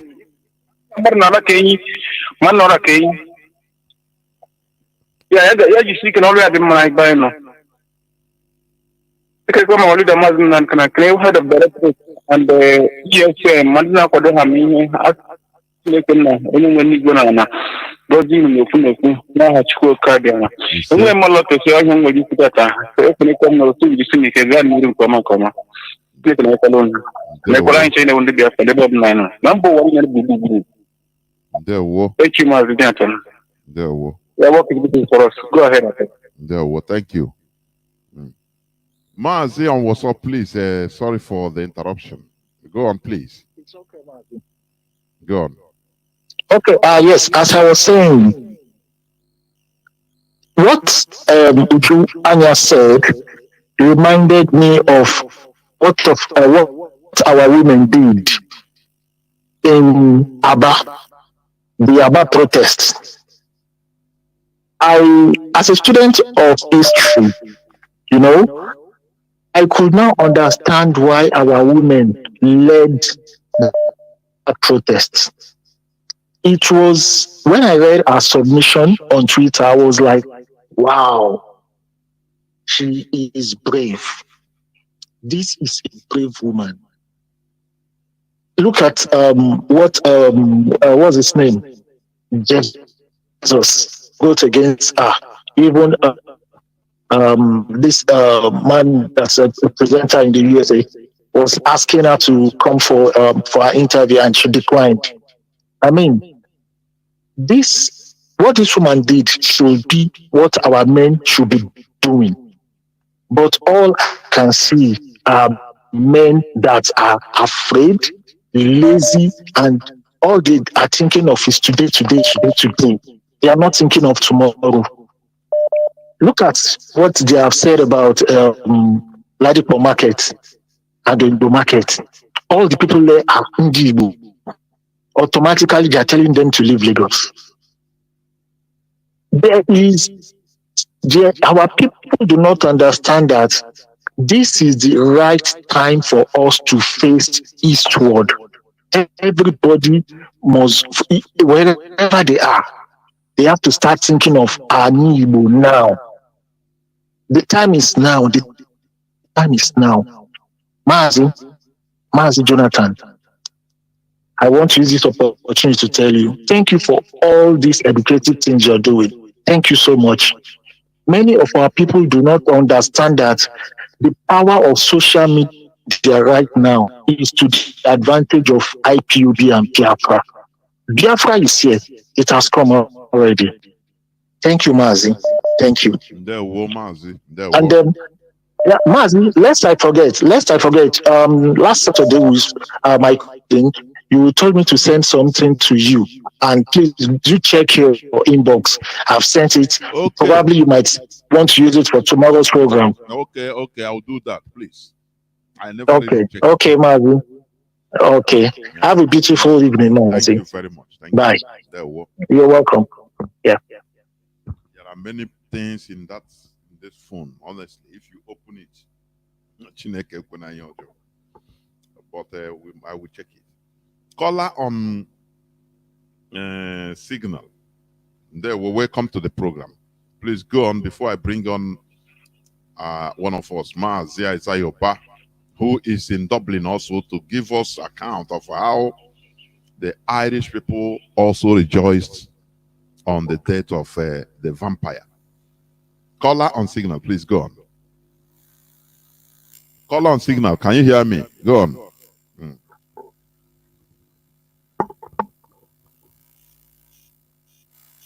Maz, good evening.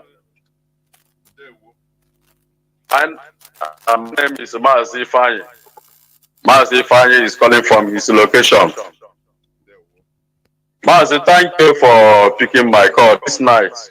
And also, I thank you for accepting me on Signal, because I have tried and I let you to accept me. You know, Signal is only when you accept before you can have access to, do whatever. Yes, whatever. Thank you, Mazi. Yes. Let me say this also. There are people that are calling or sending for me to accept them unknown numbers. I don't accept unknown numbers, please. If I see unknown number requests, I will block it, and that is what I'm doing. So you better use your number. Yeah, that's it. Go on, please. Yeah, I believe that my number is not unknown. No, number, it's not Mazi. unknown. Thank It's you, not sir. unknown. I'm talking. I just remember it right now. Yes. Mazi, thank you so much. Mazi, let me not waste much of your time.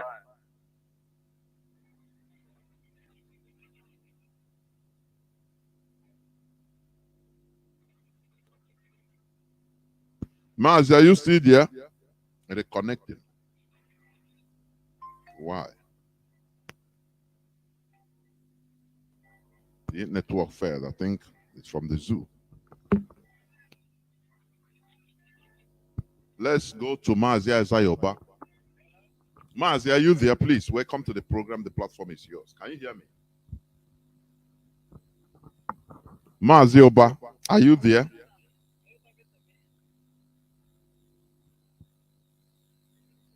Please unmute yourself. Yeah. Yes, the whole world is hearing you. Please go on. Right.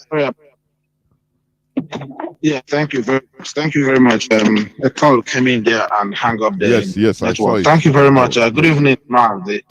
And also good evening to Biafrans worldwide.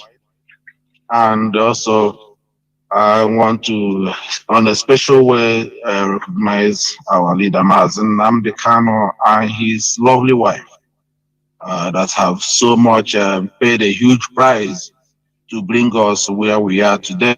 It is something we've never thought, if not the sacrifice they have put in place. Honestly, I don't know where we would have been today.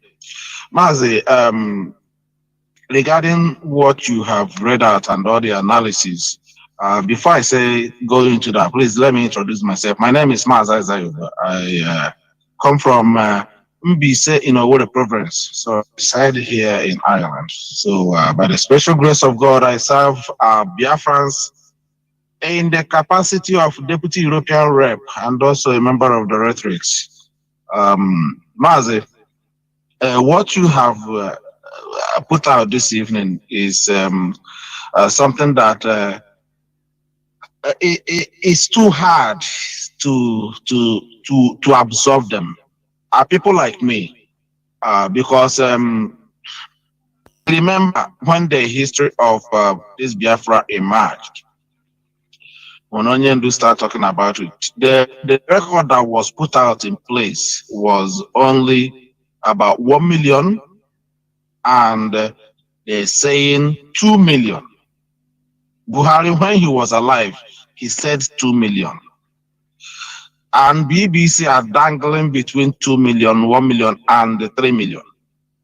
But the record we obtained here changed that conception. You know, the record we obtained here, 2017, the day That is in the Ireland. Zoo military Mazi, you didn't say where you are calling from. assassinate a leader. And actually, so that door of history opens to us, and we were able to lay our hands on it. And what we discovered, the way our people were massacred in Nigeria during 1967 to 70 is unreal. It is terrible. The pictures, the documents, I am telling you what we have here in our possession, we still have it. It was handed over to me, and we are keeping it, waiting for the right time to also produce it, which some of them have been also in circulation. Some of them are the newspaper articles written by Desmoulin, a journalist who was on ground when this event took place. This genocide committed by the British, engineered by the British. And Mazi, there is something that you forgot to add, and the British want us to swallow it. They went as much as far as they can to suppress this information, this genocide they committed over Biafrans, and up until this very day, British never want to let go, like our sister just said. Okay, now there is something Harold Wilson said, that the death of 500,000 Biafrans will not change.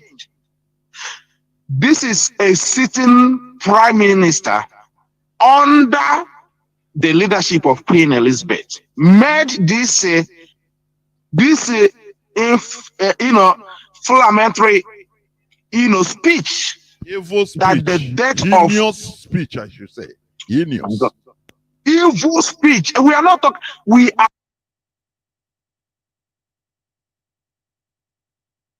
not talking about who's my person. This is spearheading the massacre, the genocide of the Biafrans. And he openly said it in the public that the death of 500,000 Biafrans would not change the British policy of Nigeria. You can imagine. And in the process, over 7.2 million Biafrans were slaughtered. I interviewed the Desmoulin. He brought me to his house, and I brought some of the IPOB executive with me. And this man opens a warehouse of information, what the British did to our people, how British slaughtered our people. The man was saying that Biafrans were dying, 800 people were dying per week. 800 people were dying a week. And over 5 million Biafrans were starving to. We are just few minutes, not even hours, few minutes away from death. And 800 are dying every week. 800 people across Biafra land were dying every week over the starvation due to the British air, land, and sea blockade. And what was the crime the Biafrans committed against the British? Nothing. You want an oil. You want and destroy. Now they are having access to that oil. They have used it and destroyed the ecosystem of Biafra land. Mazi Jonathan, I can tell something you, if they there's can any never way try in their land. Something you see they can never try in their land. Here. If there is any way there is spillage of oil here or petrol, there is a leakage of tanker was running, and then there's a kind of leakage of petrol or oil here. These people will cordon off the whole entire area to make sure they use special liquid, wash it, to make sure that this liquid spread anywhere else from that spot where it was found. But British will purposely allow oil spillage to flow into our river, destroy ecosystem.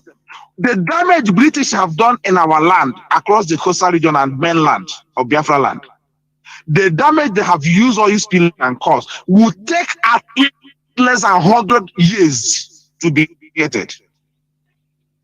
They crime the British, and this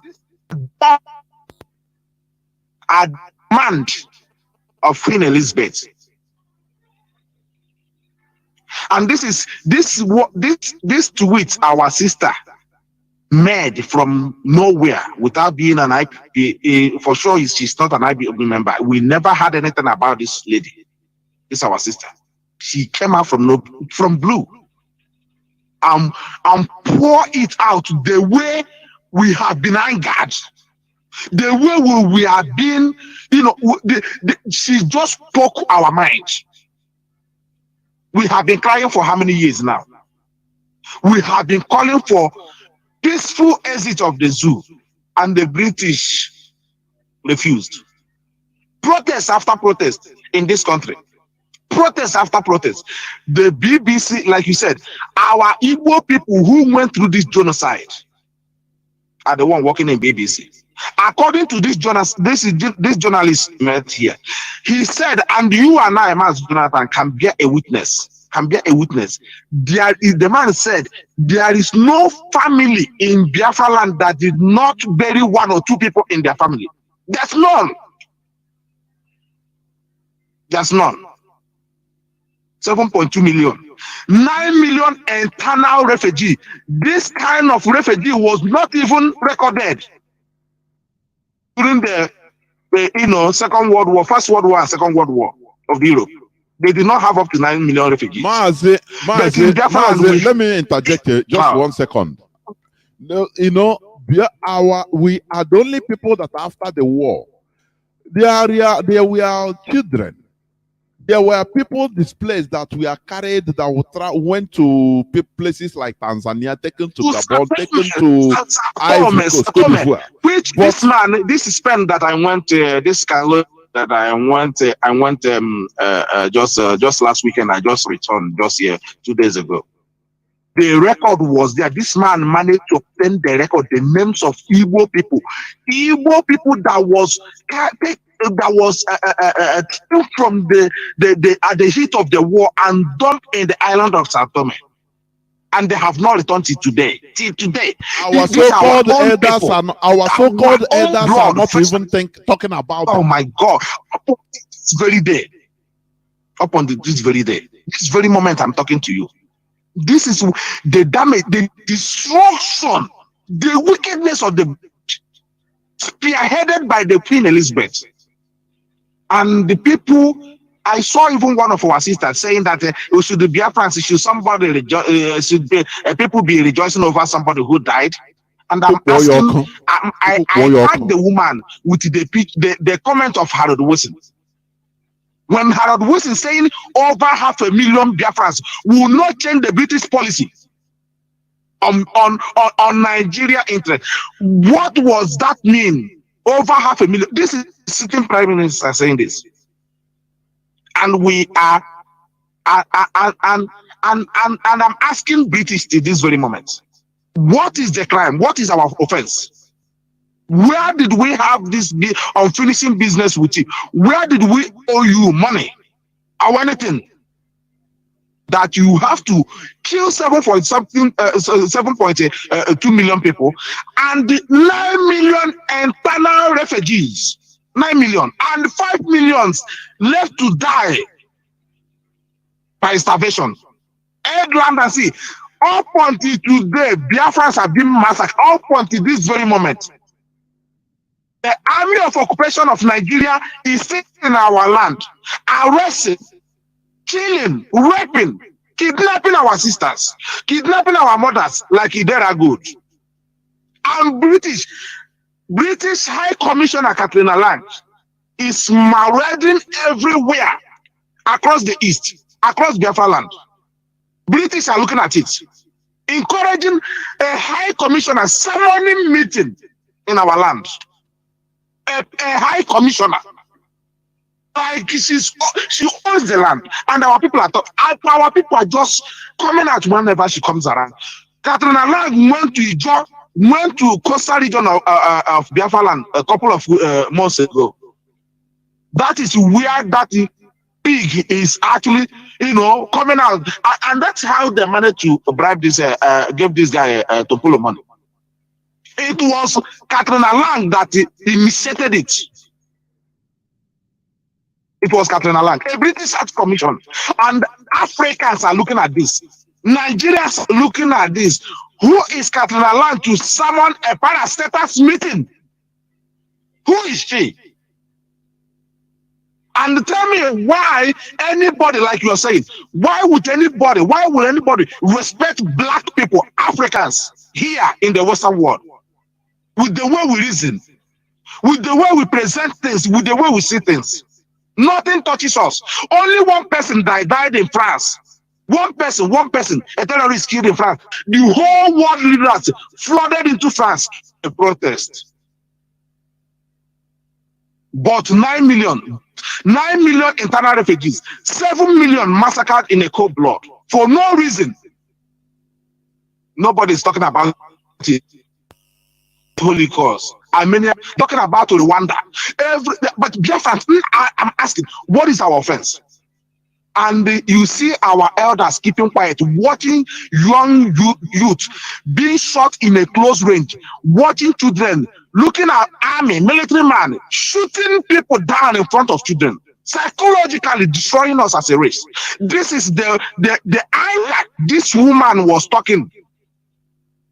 This was the anger. She was exhibiting. That's why she tweeted what she tweeted, because we can't keep quiet anymore. Mazi Nnamdi Kanu kidnapped. In another country, rendition, British oversees it. A British citizen, till this very moment, British have not done anything. Katrina Lang is busy going from one community to another in Biafra land, and they were looking at her, making sure that we cannot breathe. And I want to appreciate our sister. Look at Irish here celebrating after that tweet. Irish people who went through the same hell that we're going through today.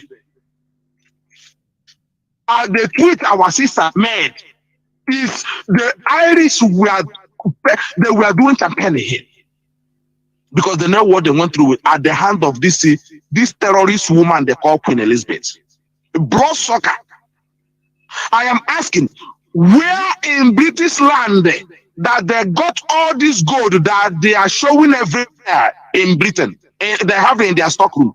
Where did the British get it? You want to talk about democracy, but you are practicing monarchy system. But introduce democracy that you don't practice.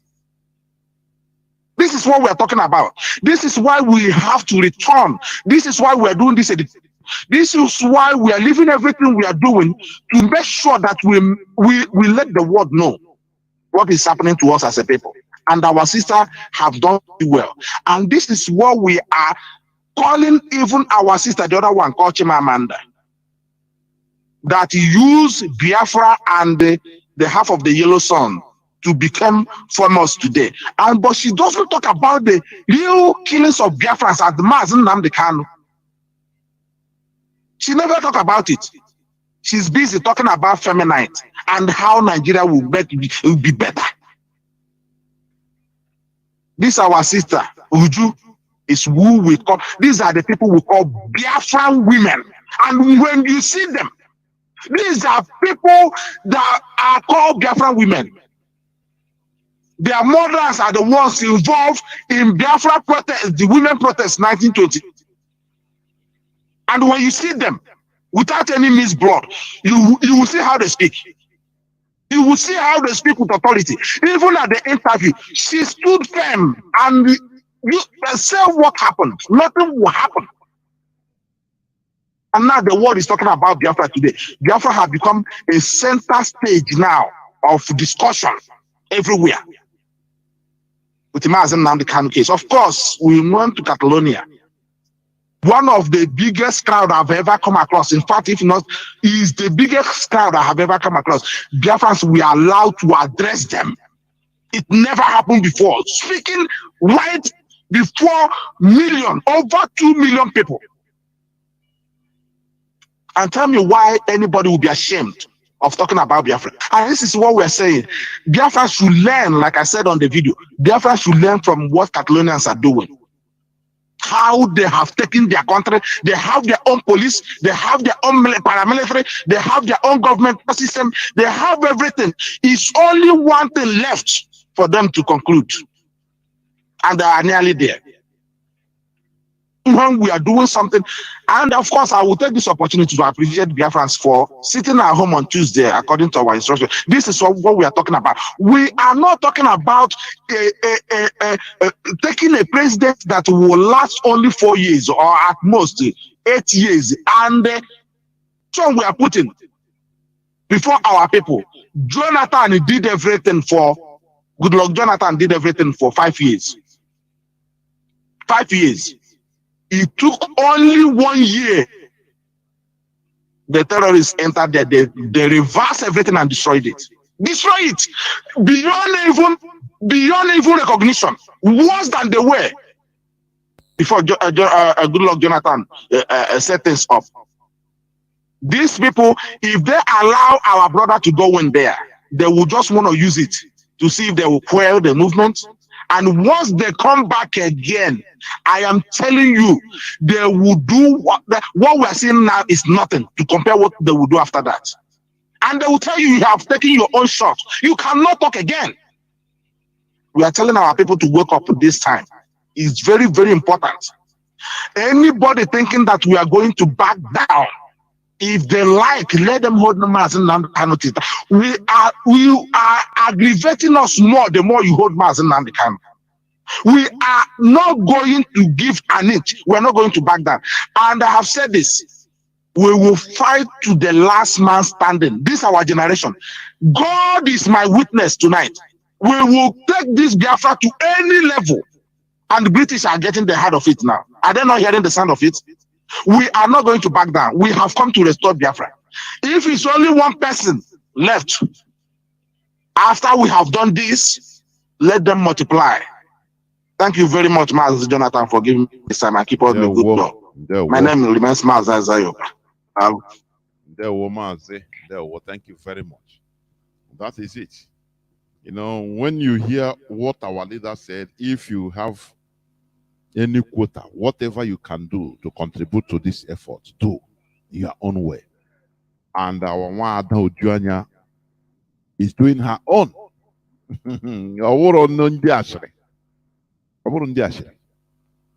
If your own is anytime maybe the monarch comes to where you are living, you can throw him or her, raw egg to draw attention. Why are you doing this? You'll be arrested. You do it. Because you that time you draw attention. That is it. That is it. Not a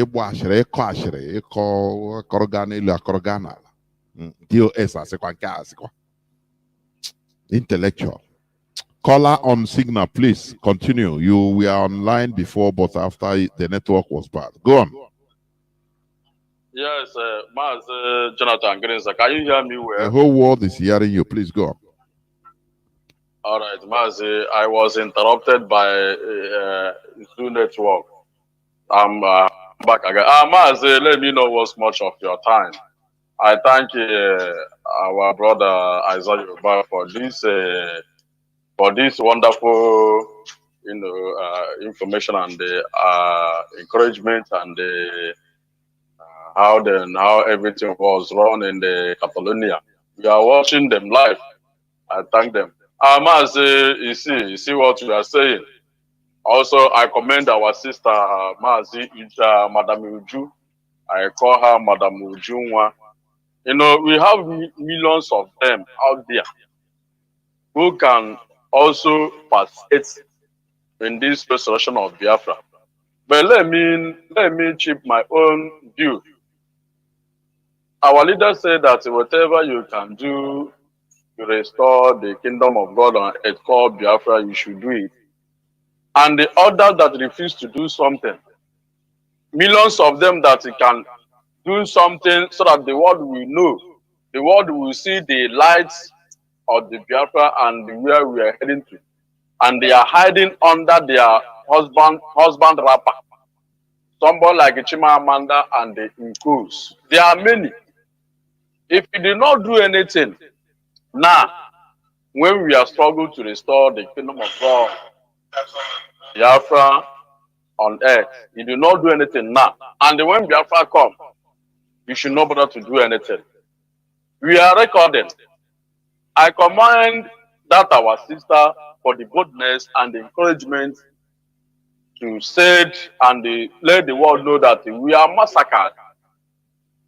Mazi, my father fought the war during the 1967 to 1970. My father still alive. My father have told me everything about the war. I thank God that I'm a genuine IPOB family member in my location. Mazi, saw Biafra not to come, Mazi, all of us will die. Instead of Biafra not to come, it's better we die and let Biafra come. Because we can never abandon this struggle. We can never go back, whether obedient or obituary or disobedient or disobey, whatever they call him. If he like, let him be obedient to caliphate. If he let him be mortuary to caliphate, it's none of our concern. What we need is Biafra. We don't have anywhere to go. We don't have even back to go. According to you, we are not backing down. Mazi, I am aware that some company came back down. But what I want to encourage our people out there, people that can still do something that can bring the light of Biafra to the world. If you don't do anything now, if you don't do like this, our sister, Ujungwana, forget about that. And we were taking the code of everything. Because Ogegiru, Mbage, Wuptaragase, I would not grass now, Ndimos Negako, Kaimezi, Ndimos in the deco. Inka, we are IPOB, we are recording everything. So that tomorrow, you can never come and say that you do that or do that. Our sister, keep on and tweeting. Let the world know how the massacre, how we was killed during the genocide. It's not a war, it's a genocide, which we all knows. But you see this coming generation of Biafran under IPO leadership, under our leader Mazi Nnamdi Kukalo. Mazi, we are ready to die today and tomorrow. People have never said anything. Pretend never say anything. We are ready to restore this kingdom, whether good or bad. I still leave my topic here so that others can end their view. Mazi, thank you once again. Mazi, fine. Good night from here. Good night. Thank you. Caller on WhatsApp, thank you for holding on. Can you hear me? Caller on WhatsApp. There we go on, man. I can hear you, my leader. Go on, please. Are you hearing me? The whole world is hearing you, please. Good evening. Good evening, Mazi. What's your name? There we go. Mazi, my name, Napoleon. Igwe Okere. I'm calling from Aba, in University. There we go. Is our FM coming out? Loud and clear in Aba, area. Very good. International market. Our radio is live and clear. There we go. Both up and everything. Mazi, we thank you people. I didn't make a luno. Even I don't make blue luno.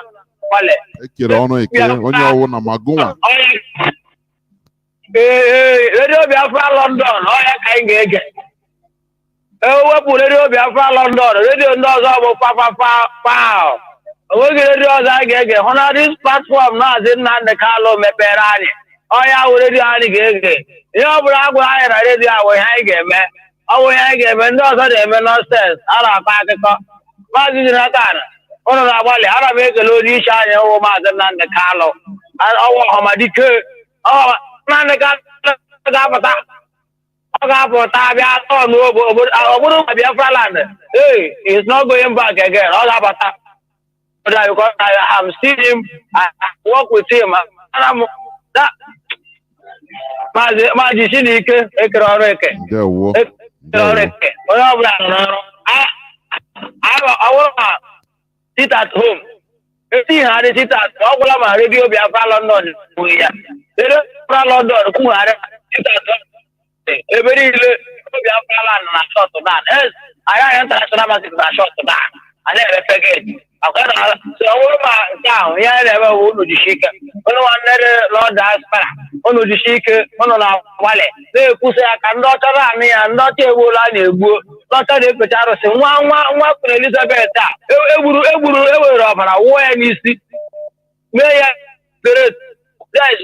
Here's our church. Church of Muteba, and then they say, you call out to get Waraya. I was never the order. Only sign an order, I ever,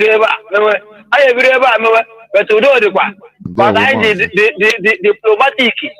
Not the Calogara school, not the Calogara, not the Calogara school, not the Calogara.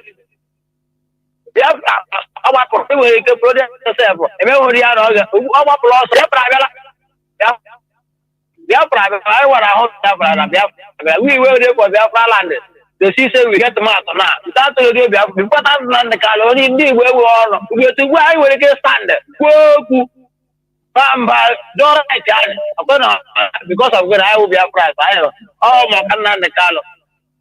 Mazi di ata ene kelono. Ono na wale. Ya ina to ge buka. Ono lazo. Mazi nkobi ngwa. Nchefola ya. Nkobi. That man so much. I like him. I like him courage. I like him courage. That man. I like him. Ya ode ku kwara kan na ba. No de ku with the Z. Oh wa ba. That man wa ba. Wa fu obi. Oh wa ba. I like him the man well. I like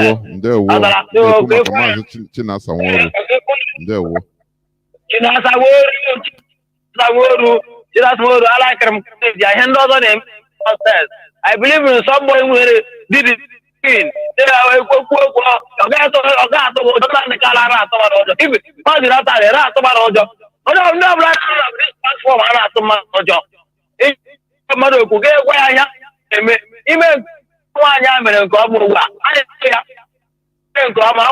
Chicken or my Biafra. You Biafra. God was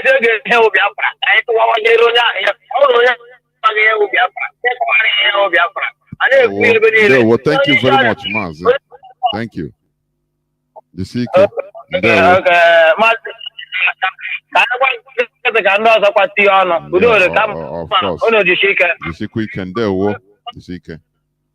Thank you very much. I'm heading towards the end of the program. Caller on WhatsApp, welcome. Signal. Can you hear me? Mazi Madabuchi. Are you there? Mazi Madabuchi, go on, please. Can you hear me? I'm hearing you. Good evening from here. There, good evening, Biafrans and lovers of freedom. My name is Ifan Madabuchi, and I'm calling from the Netherlands. It's for the topic is contributing our quotas to the restoration of Biafra. And to make a point here, we know that pastors and some reverends that are supporting, but I was really disappointed on the response from Fadoloma to the tweet of our sister, because Reverend Fadoloma, we respect him and we listen to him. Sometimes, I will not lie, talking to him. Sometimes he makes statements. But instead of putting on our sisters, Professor Anya's tweet on genocide on Biafra by the British and Nigeria, in the reign or during the reign of this late Queen Elizabeth, this Reverend Oluoma went to comment and defended, colonialism and the late Queen, and that was intentional. This is what we are saying in Radio Biafra. People may misunderstand it. These people are in the clergy, not all of them, must stress, these people are the gatekeepers. Who are being used by the colonialists. They have been branded. They are one of us. But I will tell Biafrans the gospel truth tonight, and everybody who is listening. Some of these people are Romans or Europeans, but in black or Biafran skin.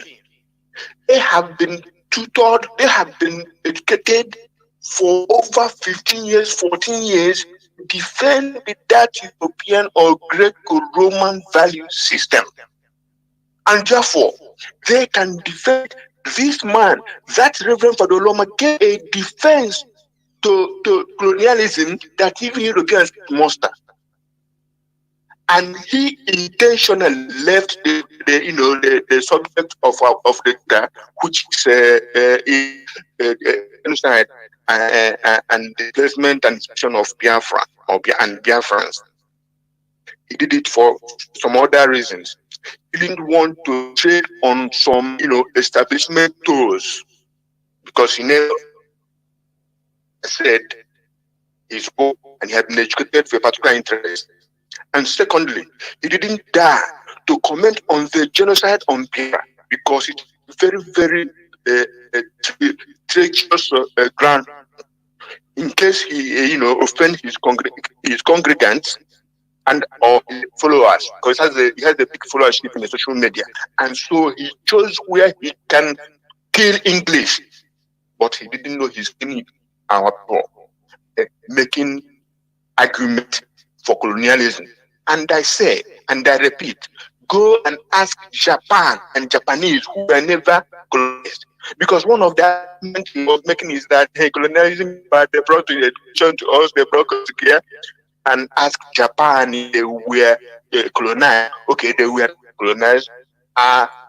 Who else in the world, or let me put it simply, are Japanese not civilized and developed with and their own faith system belief? So these people are, some of them are doing very, very crucial work for the colonialists in our land. We can see that this lady called Catriona Lang, the UK Commission in Nigeria, that lady is really, really shameless. The UK, in altogether, men and women, including Catriona Lang, are don't judge to the other. In the south, most especially in the east, in Biafra land. Now they are supposed to be Christians. They participated in the genocide of Judeo-Christian Biafrans from 1960 to 1970. So our people must keep our eyes open. Don't lose your sense when you see Onyena Beji. And their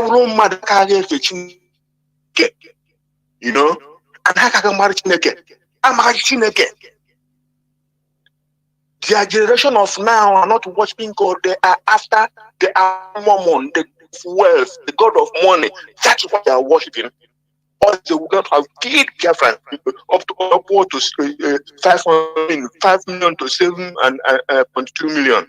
These people are not Christians, and they are not after God, and they are not after goodness or they are pursuing their own goal and means. And so I come to our Professor Anya. Jeff Bezos, the billionaire Jeff, like God because they have money, but they don't know Biafrans from or ages before Europeans open eyes, started homes, and know that they have ego. So we don't worship money. Any Biafran who is worshiping money is a plus one, is a slave. We don't worship money, and so our sister was not cowed by just Bezos and his wealth, and she spoke the mind and the heart of Biafran. And I wrote to Jeff Bezos that day that Putin was eating. I told Jeff Bezos to educate himself on the nation called Biafra. Go and educate yourself, because that you have billions doesn't mean that you know anything or everything.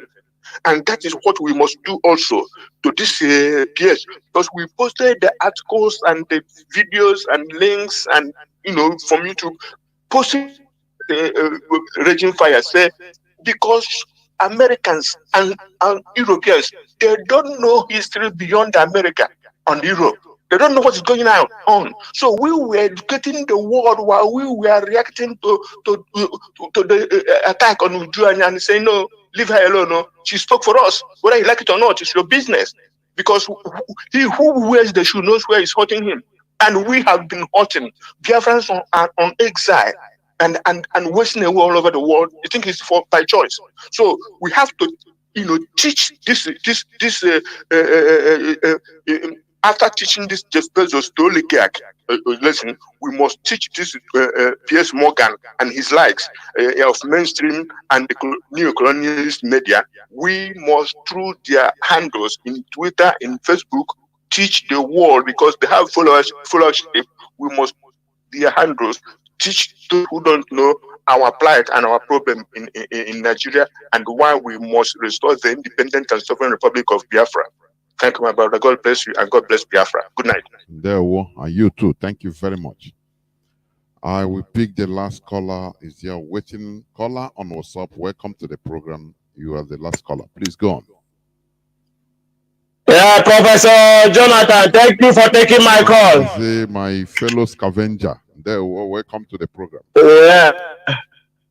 Yeah, dear friends, you're speaking to a brother who's the scavenger. I'm calling from Africa Sud, South Africa. I greet my leader, Mazi Nnamdi Kanu, a prisoner of conscience. Biafrans, I greet you. Professor Jonathan, I thank you for what you are doing for Biafrans. But before I proceed, I must tell the world the meaning of Uju. She didn't finish her name there. It's Ujunwa, I'm sure. She removed Unwa, then Ujunwa.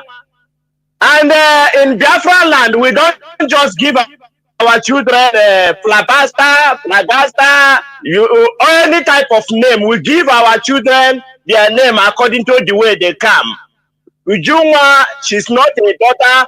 She's a middle. Maybe 2 or 3 children might have come before him, or even he may be the 6th or 50th person.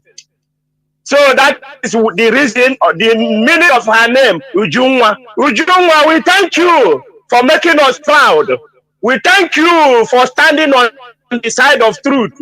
We thank you for making the world to hear more what our leader, Mazi Nnamdi Kanu, a prisoner of conscience, have been talking for a long time. We, the IPOB members, what you talk, we have been talking it a long time. Our leader has been preaching it all the time, telling us the evil of the British against the Biafran people. But they say that we are miscreant.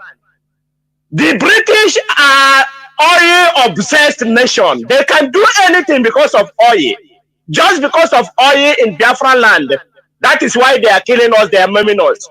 The world, for their own information, maybe they have not told you and you have not known. But we, the miscreants, we are telling you that Harold Wilson, under the worshipful eye of Queen Elizabeth, from 1964 to 1970, that is when it happened. That was Harold Wilson was the prime man, and when the Biafrans were killed, and he said that the death of 500,000 of Biafrans will not 500,000, 500,000 will not make him change his mind. He didn't only kill our people, massacred our people on the genocide. He went ahead and contracted Russia. We don't know whether it's the whole in Russia, but one day that company or that person will come out to tell us how much he paid, how much they paid him to also use to come and massacre a tiny Biafrans. That is what they did to us. Ujunwa, We thank you for what you are doing. That you are not now. I've seen a professor. Now we have got a professor, a real professor, not a professor after studying from England and America. He come back and tell us that the River Niger, that Mongo Park discovered the River Niger. When River Niger, I wanted to tell us that the name of River Niger is Orimiri Obar. Orimiri Obar has been existing. You went as a professor, you study in America, in anywhere, and you come back here and you teach our children that Mongo Park discovered the River Niger. That is what you learn. We don't need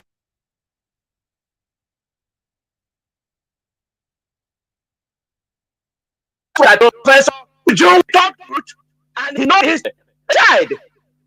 Professor Sonudo is a professor, and what he can be able to say the word, to tell the world, the gender with, is that he have killed the person and that he will kill again. That is what he's telling us. He have never seen all that is around him. He's a professor, but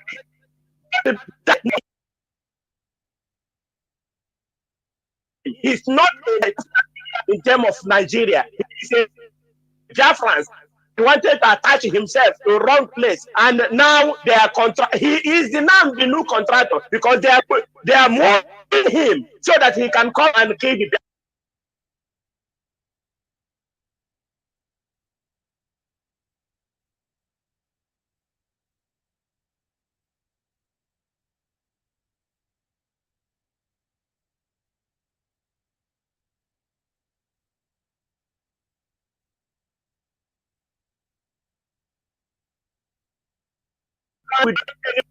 doing what strength and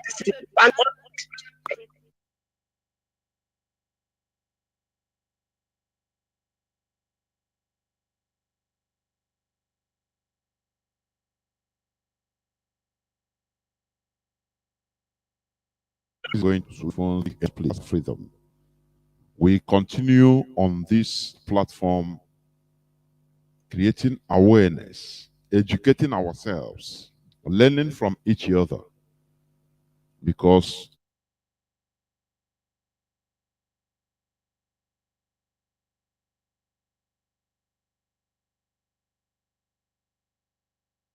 this is the right to do restoration, no? It is both mental, spiritual, physical, all involved. Because without it, without being mentally restored, I'm telling you, a physical restoration only will keep us in another quagmire. Imagine, just imagine. Last time, I think Uchemo, for our former deputy, he now declared he is the secretary, I don't know, personal assistant or secretary to Asari Dokubo, that they elect Asari Dokubo as the is he president of Biafra, dear Biafra. I'm giving you example of restoring a nation with, physical restoration without mental restoration.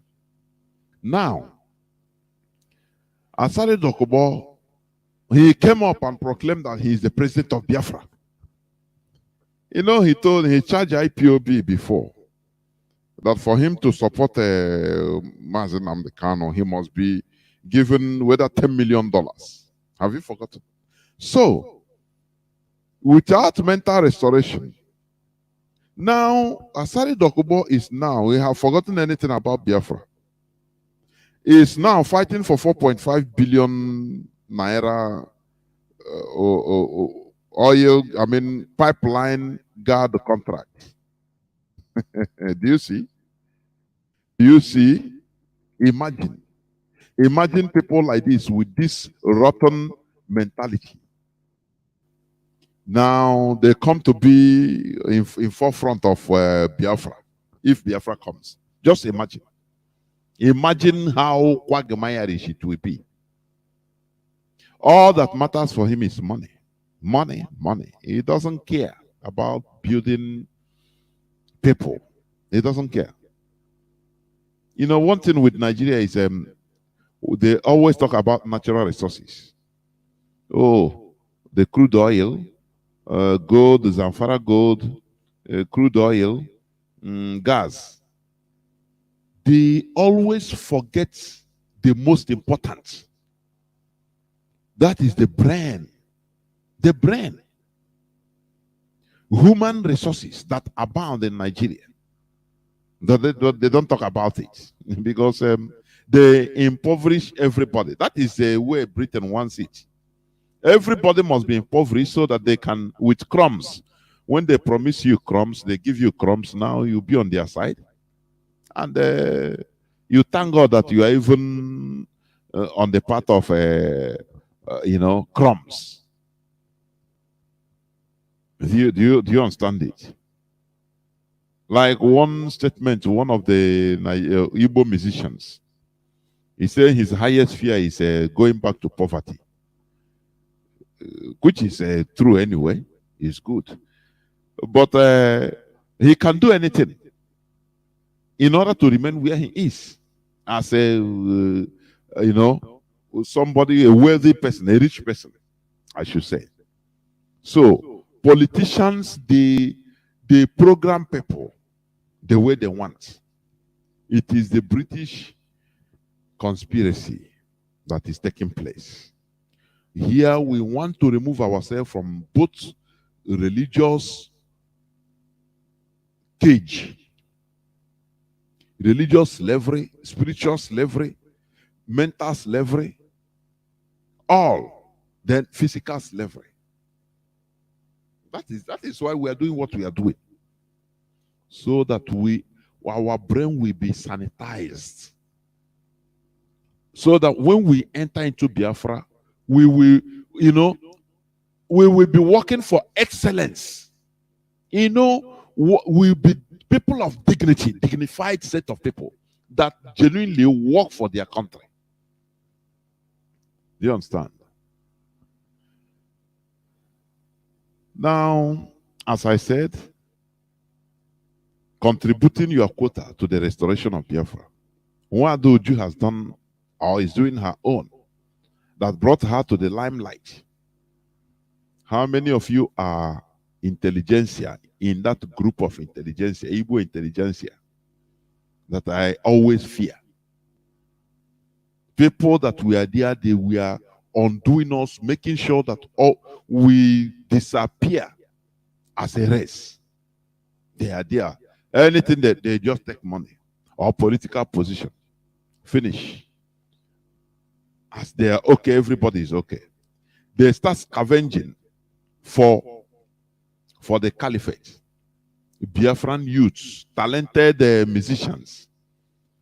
Catch them young, as I said the other day. That is why you hardly see Biafran influential musicians singing something reasonable. It is impossible. They have nice tunes anyway. That is what people dance. But when you listen to what they are singing, it's only ego. Everything is about ego. That is the way they are programmed. Because all these Igbo politicians, they meet them when they are young. They catch them. Support them. Now, remember, we will support you. We are in charge. As long as you don't sing anything about politics. Because when they kill our people and you come and talk it open, they'll say, no, you are into politics. Don't, just like many Igbo WhatsApp groups. When you talk about the evil going on in our land, they say it's a politics. Here, we don't entertain politics. So, and you look at which set of people are these that find it, find joy preying on their own people, making sure that foreigners using them in order to make sure that they kill their people. They make sure they quieten people when they kill us, that we are quiet, we don't speak, we don't cry. Is it not the same thing as slavery? During the slavery period, it's the same thing. They chop off your neck, Your fellow slave, they tell him, hey, don't talk, don't shout, don't cry. And they will not cry. They continue quietly doing their business. I mean, going to farm, doing their cleaning, quietly. Do you understand? That is the way they want to program us, or they have programmed us. If not this liberation by Mazi Nnamdi Kanu. Thank you for listening. We must continue in this platform. We must continue doing what we are doing because we have no back to go. We have removed ourselves. We have been resuscitated by the words of Mazi Nnamdi Kanu through this Radio Biafra. We are no more dead bodies like Nigerians. Anything passes, they don't care. They are dead bodies. They are being subjected into looking for their daily bread. Everybody. Who has time for any other thing? Who has time to think about the future of their children? No. Oh boy. If his telephone battery is not dead, which he's looking where to charge, he's running away from maybe Nigerian soldiers or police that are pursuing people, or from terrorists. They hear terrorists are coming, so they give you that worry to keep you busy, keep everybody busy, so that you don't think about, you don't even have time, you don't even have mode of getting information to know what's up. You don't even have time to think about the environment you are. No. Just like animals, all that matters to them is eating. If you watch National Geography, you see an antelope in the midst of,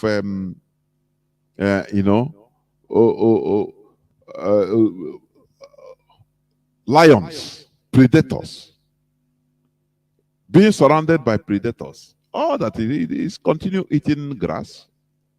You don't even mind. Until now they come, they start running when it is too late. That is the way they want us to be.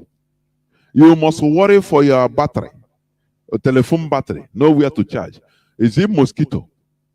Is it before even you reach home, the Okada that carry you, they stop him, they open your phone, or police say, oh, give me your phone. You must. So you waste time there.